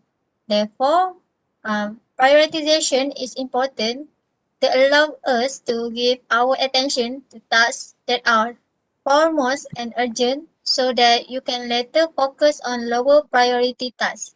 If we do not take the time to prioritize, then we will have trouble getting things done on time. Stress about how for us we'll finish everything on our to-do list and not be productive. Think of it this way, everybody has things that need to be done. Often people keep track everything that they have to do by creating a list. While a list can be effective to see a bird's eye view of us need to take those items and figure out what we need to focus on currently in order to get things done, work efficiently, and save time and energy. Oh, so from your point, prioritization is important to introduce a consistent as well as a practical approach to set priority if any strategy is implemented to be successful, right? Yeah, that is what I mean. Then from that, it can enable the best use of resources, reaching the acquisition lead time for further resources, assuming these are actually obtainable. So from what you say just now, I think it important to prioritize projects in order to avoid poor investment and implementing projects that are not value added to the company. And this is because the project prioritization process is an important part of the organization's in overall planning process. It will likely to save the organization millions of dollars in resources that will trickle right down to the bottom line if we eliminate low priority project or those that do not help to support the organization or departmental strategic plans.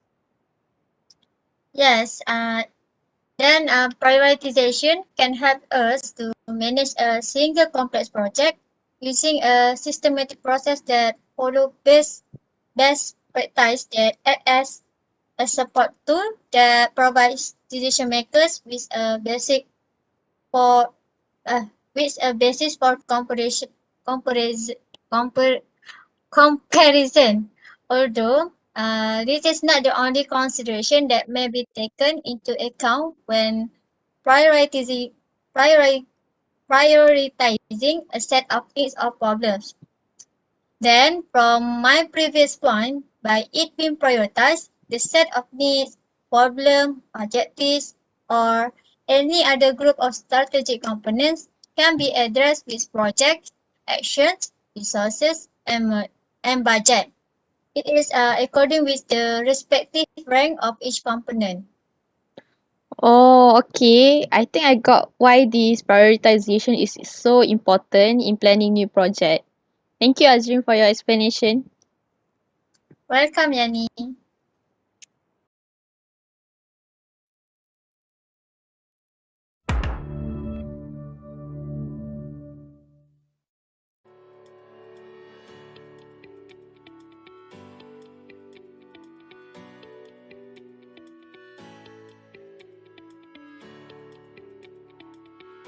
Hi and a very good day to everyone. So the topic given to us is common prioritization process. What is prioritization process? It is the activity that arranges items or activities in order of importance relative to each other. So in the context of information system process, it must be aligned with the business objective through the prioritization process. So there are 4 types of process. Okay, moving to the first process. The first process is sticky view. This process is very common in information system organizations. So in this process, information system works on projects from whichever group is screaming the loudest. For example, whoever complains to me the loudest gets the work done first. However, this method can be very inefficient as priorities can change before completing project in progress. It also does not ensure that projects with the most value to the business are addressed. Okay, the next process is first in first out, which is FIFO process.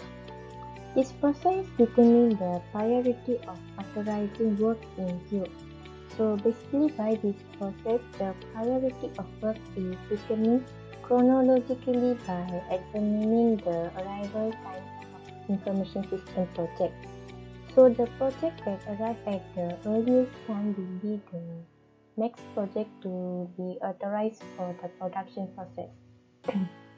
Some information system organizations are essentially order takers and complete projects in order they are submitted. For example, whatever task shows up in my inbox first, I do first. So this does not ensure that projects with the most value to the business are addressed. That's all for me. Thank you. Next, my partner will present about the other 2 processes.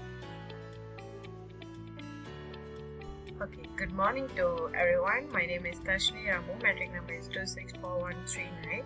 Okay, I wanna explain on the prioritization process on consensus style. Okay, consensus style is typically involves the IS steering committee. They agree on what is most important project and proceed. This process can be effective, but it can also be influenced by politics. An influential vice president's favorite project can get pushed through the process rather than being selected through an objective review. So example, most employees favor consensus-run organization, where a leader uses inclusion and feedback to manage democratically. A consensus-style leader is a refreshing alternative to tyrant who issues 10 orders, but democracy taken to an extreme creates numerous frustration for direct reports. Leaders who advocate for consensus want everyone to feel valued and happy. So that is the prioritization process on consensus style. Okay, continue with prioritization process on return on investment. Okay, the ROI prioritization method attempts to add objectivity and business value into the selection criteria. However, the selection is only as accurate as the benefit number estimated, and often a favorite project can be submitted with inflated benefits so that it is completed. Projects with benefits that are difficult to quantify, strategic effort, and foundational projects may not be approved. One company based the priority of projects on the following criteria. For example, user dissatisfaction with existing system as reported through surveys and interviews. Second is potential business benefits and alignment with the business goals. Third is number of areas that will receive benefit. Last but not least, number of existing systems that are replaced. So that is the prioritization process on return on investment. So that's all for me. Thank you.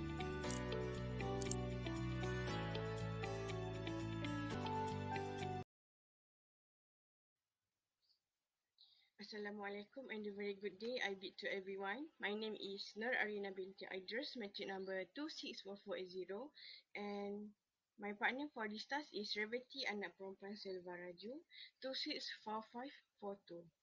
So we are going to explain about evaluation of application by type. Okay, so in direction phase, there will be several business application and system that we are going to implement. As we expected that by implementing the system or application will give a great contribution to the operation of the business.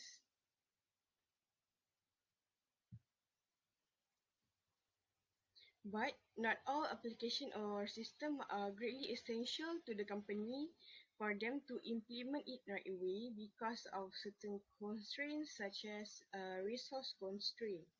So the CIO, the IS steering committee or the responsible person need to evaluate which application that are more important to the business operation and to be put in the prioritization list. So one of the way is it can be done by evaluating the application by its type or also called as portfolio approach. So there are four types. As you all know, there are strategy application, high potential application, key operational application, and support application. In addition, if you have the word and paper textbook, you can refer to page 4 to 6 until 430 for further explanation on this topic. Okay, the first one is strategy application. We must note that the application that is strategic is important to the business. It affects the business in a critical way. So in evaluating the strategy application, we must know that the business application on strategic type is integral or important to achieve aspect of future business goal, objective and strategy. So we can evaluate it by how directly the application relates to the business objective and particular strategy. So in addition, whether we want to know whether the application is success, it depends on three things, which is luck, judgment, good management of application development, and associated business changes. Secondly is high potential application. So you must note that the application of high potential is also important, but it is not critical for the business success. So in evaluating the high potential application, we must know that the benefit is unknown, and our objective is to identify potential benefits available and how it can be achieved. So to identify the benefit or to evaluate the application, we need to do research and development on the application. So in addition, R&D surely will use quite amount of resources, but the R&D cost for this application usually is borne by the R&D budget in general and not for the ISIT budget specifically. So I think that is all from me, and I'll pass the floor to my partner Revati to continue the presentation. Thank you. A very good morning to Doctor and hi everyone. I'm Revati Silveraju with my team number 26454. So, in this video, I would like to elaborate on another type of application, how to evaluate whether this application is important or not, put in the prioritization list. So actually, we can identify this application by each of the types. Okay, so now we will look into the next type of application where it can be key operation application. Okay, so in this application, they are going to conduct a strict feasibility study. Okay, so some of the students may think what kind of feasibility study they might be conduct. Okay, so when we do any kind of feasibility study, we are going to look at technical competency, the budget, the operational, and so on. So in order to conduct this feasibility study or this strict feasibility study, we are going to look into the best solution, okay, the cost, the benefit, and also the risk. Okay, so these are the key operation application which is important to the business. Okay, next is on support application. Okay, so what is the aim of this support application? Okay, so the aim is to improve efficiency.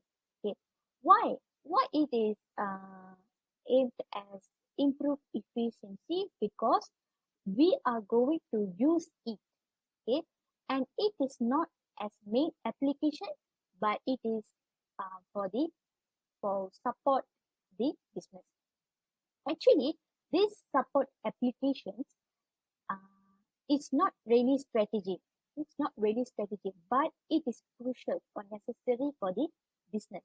Besides, in terms of how they evaluate the support application, how they will estimate the benefit versus the cost. Okay, so these are the application that was evaluated. Okay. So when they do the prioritization, a part of looking at those main type of applications, the IS and CIO also will consider about these applications. So that's all from us. Thank you.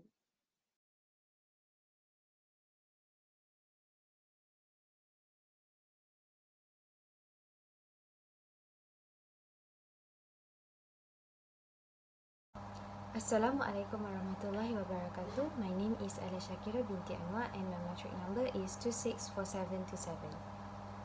Me and my partners are Ramana are going to present regarding the topics that have given to us, which is 5 techniques to evaluate benefits. In this video, we are going to explain about the 5 techniques to evaluate benefits on information system planning. Techniques means particular method of doing an activity which involve practical skills. As for information system planning, is actually a structured approach developed by IBM to assist organization in establishing plan to satisfy their short or long-term information requirement. In order to discover how to evaluate the benefits of the information system planning, there must be a list of techniques. There are 5 techniques that are required in order to identify the benefits of information planning.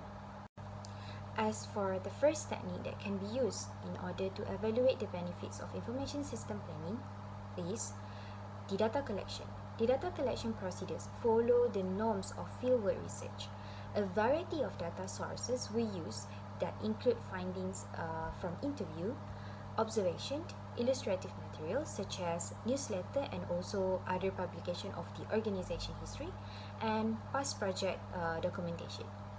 In order to have a proper evidence regarding the evaluation benefits of information system planning, data sources were also used such as internal reports, budget reports, and file accounts.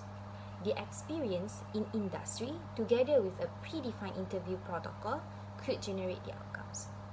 The second techniques in order to evaluate the benefits of information system planning is that an efficiency assessment. Efficiency assessment is used to determine the value or benefit of an initiative in relation to its cost. Whether the evaluation focuses on cost benefit, cost effectiveness, or both depends on the evaluation scope. A cost-benefit analysis seeks to compare the total cost of implementing an initiative to the total net benefits, while cost-effectiveness analysis assess the value of money of an initiative based on the cost required to produce various outcomes. Typically, this type evaluation is recommended after the initiative has been in place for a period of time so that actually outcome data is available. A more in-depth explanation and guide to complementing efficiency assessment can be found in the resource section at the end of this document. That's all from me. Thank you. I'll pass to the next presenter, Ramana. The third technique is interview. Interviews were conducted with the managing directors, production director, and production manager. Interviews bias results from the use of reviews and follow-up questions, which are used to get respondents to elaborate on unclear or incomplete answers. In trying to clarify the respondent's answer, the interviewer was careful not to introduce any new ideas and was mindful on the feedback that the respondents gained, such as the interviewer avoided giving other signals such as smiling and nodding. The fourth technique is case study validity. The use of interviews, documentary sources, and observations suggests that internal validity must be addressed. Each interviews should be taped, recorded, and subsequently transcribed.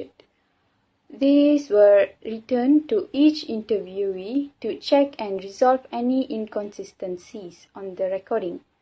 Consequently, it was taken care of to make sure that the data collected converged on similar facts. The fifth technique is observation. Observation is to gather information on how the program operates or on visual changes that have resulted. It is also good for process evaluation because we can get an immediate impression about how the program is progressing, although the information can be difficult to be interpreted. It may also be biased by how the staffs interpret the information.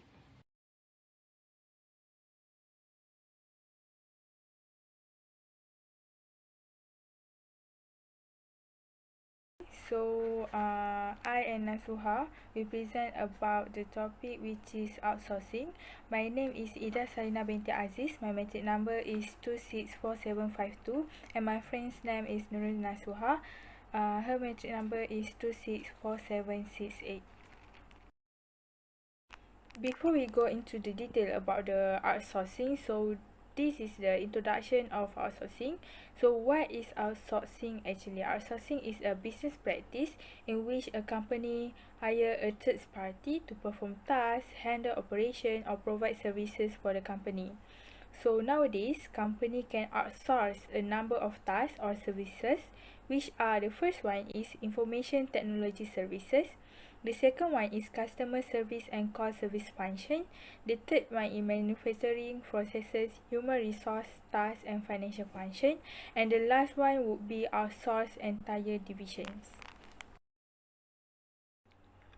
Okay, we move to the next topic, which is how actually outsourcing works. So for a company to effectively outsource responsibility, so it is important to focus on the business partnership as much as the logistic. So the company will manage relationship more than service level agreement, and the company also will maintain and secure a trusted relationship that essential in outsourcing effort that more complex than established service levels and relationship. So it is important for company to know when the contractual agreement inevitably times out and ensure that the involved party fulfills their obligation and stick around until the contract is up. So what is the importance of outsourcing? The reason why company use outsourcing is because they want to lower the cost, and the company also want to improve efficiency, and the last one, they want to gain speed. So the company often decide to outsource supporting function within their business so they can focus their resources more specific on their core competency, thereby helping them gain competitive advantage in the market. So from the research, we find out that more companies are looking to outsourcing providers as innovation centers.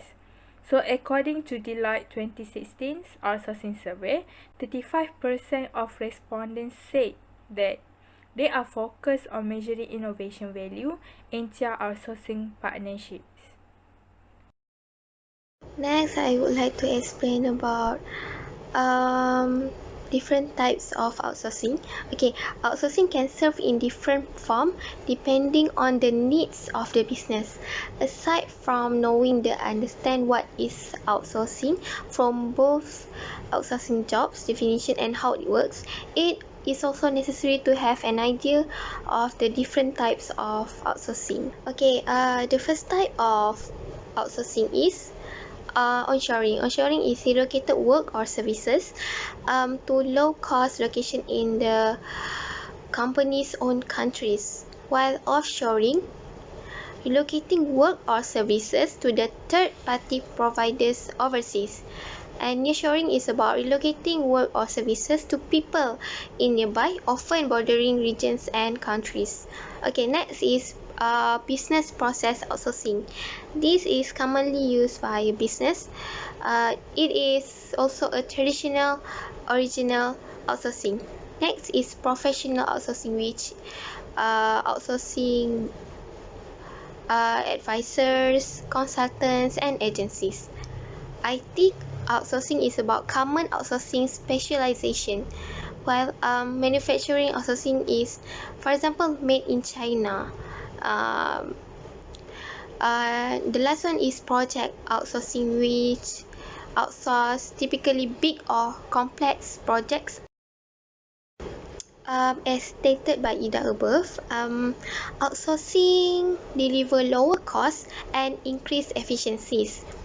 So by outsourcing also there offer many benefits. Okay, for example, by outsourcing, companies could free up resource.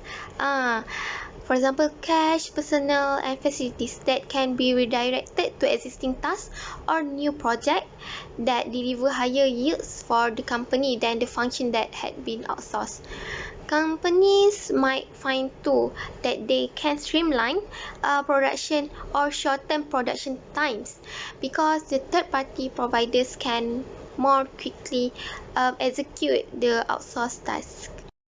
By outsourcing also, it offers staffing flexibility, provide continuity, maintain operation, as I mentioned before, and promote growth for a company.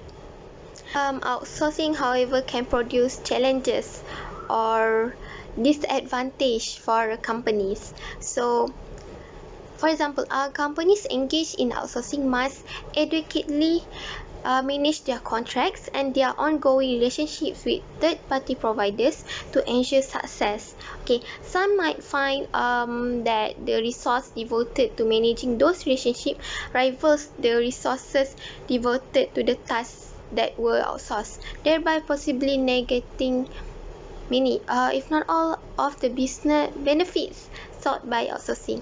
Companies also could realize that they lost control over aspects of outsourced tasks or services.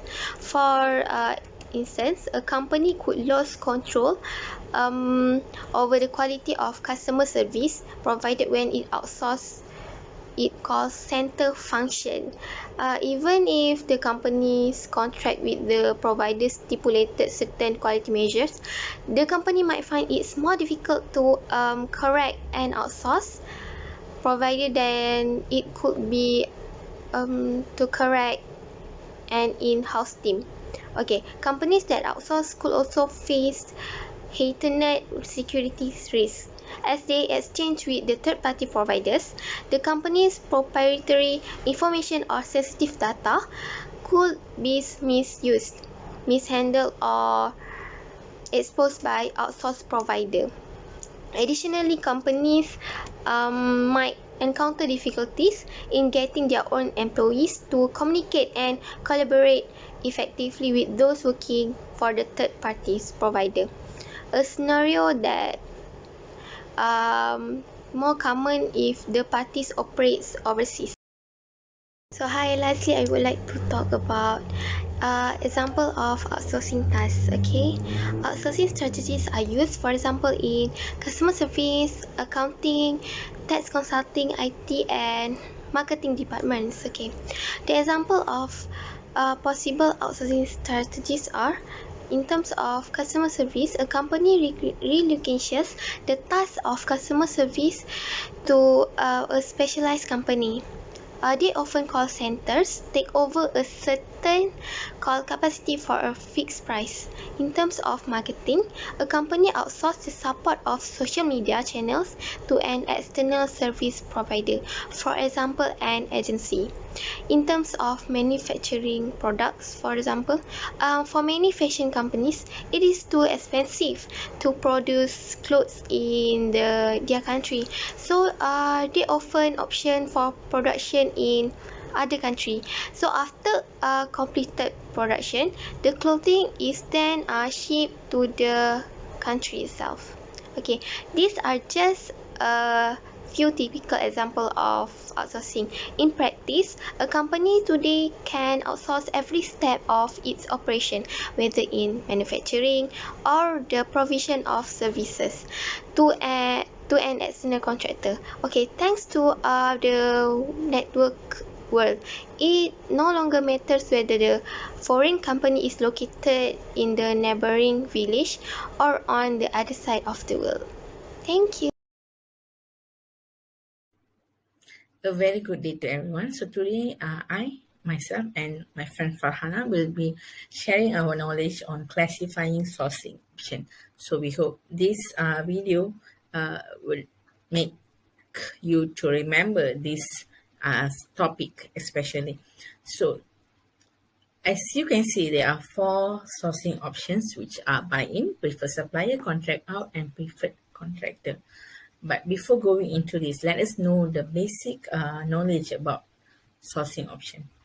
So there are actually 2 main aspects, which are purchasing focus and purchasing stand.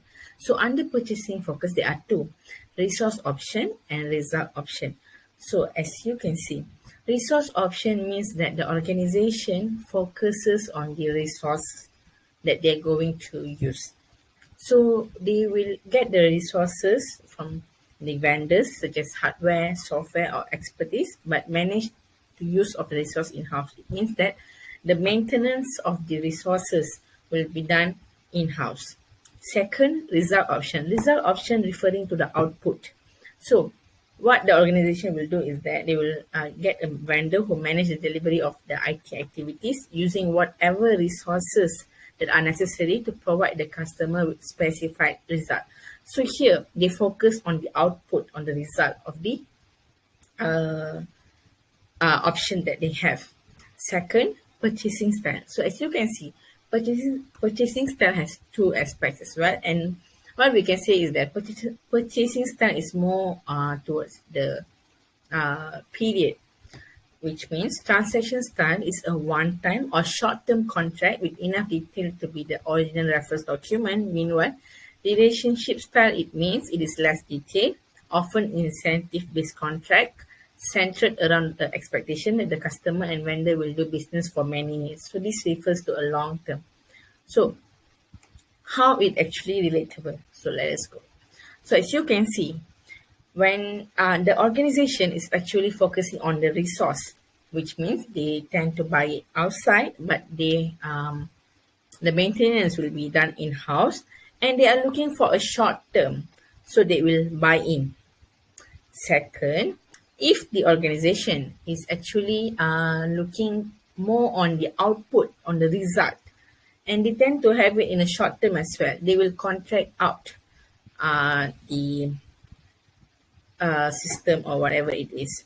So as you can see, buy-in strategy means the company will buy in the resource from the external market, and the maintenance will be managed in-house.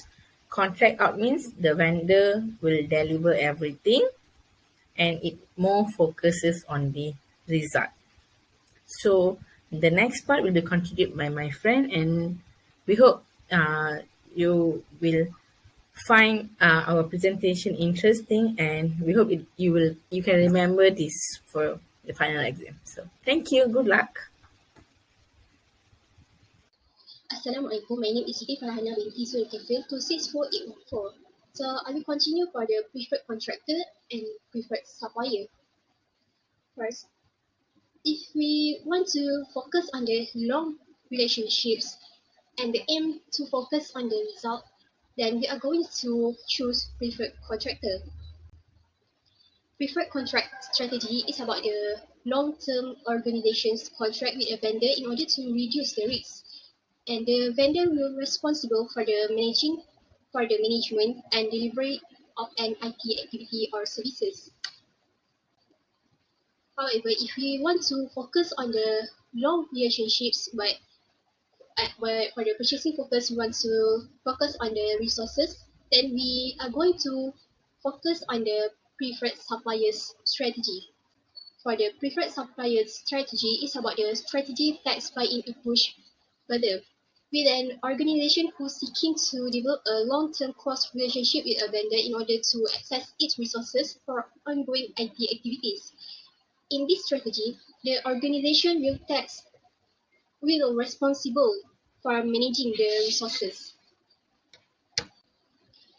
For the vital competencies, even with complete outsourcing, there are still vital competencies that we need to be maintained, that we must be maintained in-house in order to mitigate the inherent risk in outsourcing IS.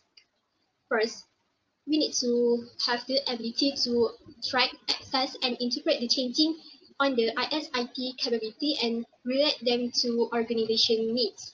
Second, we need to have the ability to work with business management in order to define the IT requirements over time. For the third point, we need to have the ability to identify the appropriate ways to use the market to specify and then to manage the IT outsourcing.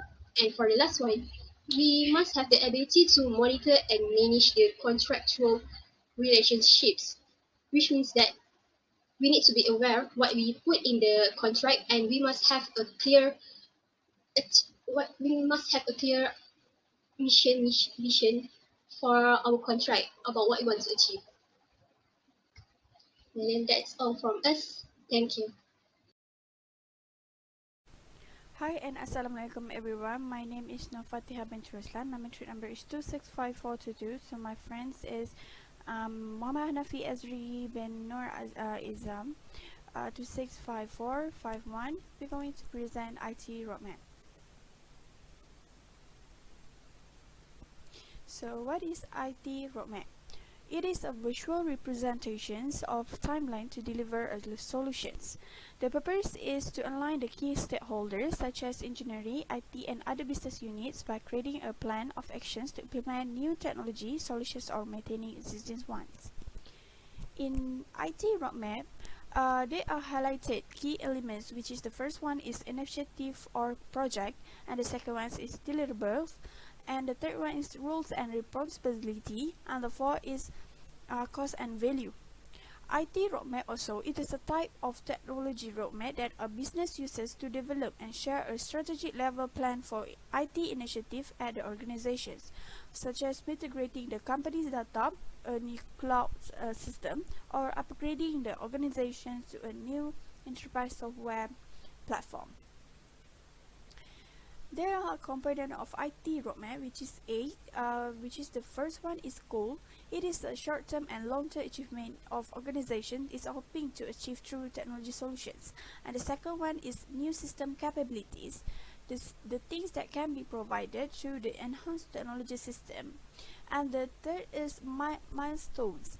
It is typically tagged to specific dates and treated as performance target to ensure the organization is on track. And the fourth is release plans. It is focused on enhancing the system and the specific requirement to support the new capabilities that need by business. It is also predictable and schedule months in advance. And fifth is resources. IT group must plan stimulously rolls out new functionality as well as updates legacy system needed. And sixth is risk factors. It is represent internal and external barriers which may prevent the organizations from achieving goals and milestones in technology plan. And seven is training, which means it is spell out the type of guidance necessary for internet team to support the system for actual user of system or both. And lastly is status report. It is important part to keep everyone informed for the for the delay implementations of one key system will affect the plans of for the business units that work depending on it. So next I will explain about the types of IT roadmap. They have four types of IT roadmap, which is the first one is a service roadmap. It is especially useful when explaining what service plan on retiring or spinning up over the next years. And the second one is infrastructure's hardware roadmap. It is a way to shorten senior IT leadership when specific models of gear will be retired. And strategy, and the third one is strategy roadmap. It is the layout, the work ahead based on the strategic goals of the organizations and provide excellent way to visualize strategic plan. And lastly is technology roadmap. It is display various project support technology stack within the organizations. It is a very high level and more closely resemble organizational structure.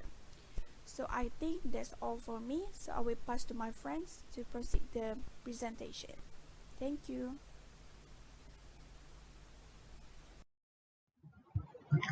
Next, we go on with the IT roadmap development phases.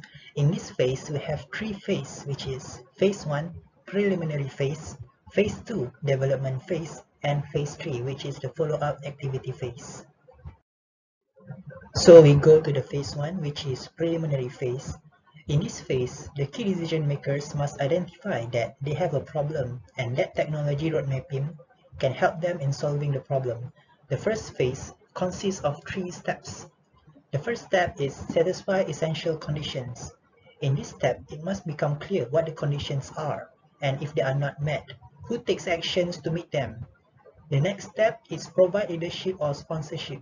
Committed leadership is needed because of the time and effort involved in creating a technology roadmap, Additionally, the leadership should come from one of the participants. One of them provides leadership and sponsorship.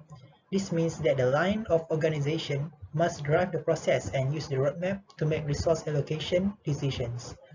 The last step is define the scope and boundaries. In this step, context for the roadmap is specified. In the company, a vision should exist and it must be clear that the roadmap can support that vision.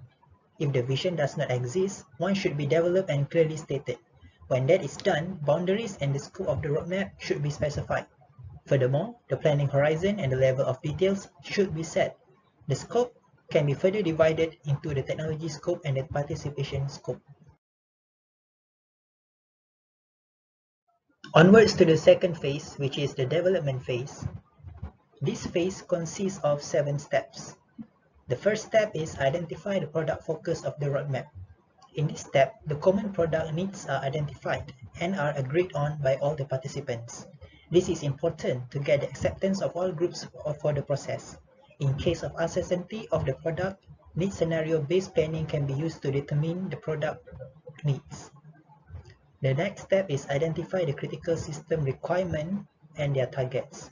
Once it is decided what must be roadmap, the critical system requirements can be identified. They provide the overall framework for the technology roadmap. The requirements can have targets like reliability and cost. The third step is specify the major technology area. These are the areas that helps achieve critical system requirements. For each technology area, several technologies can be found. The fourth step is specify the technology drivers and their targets.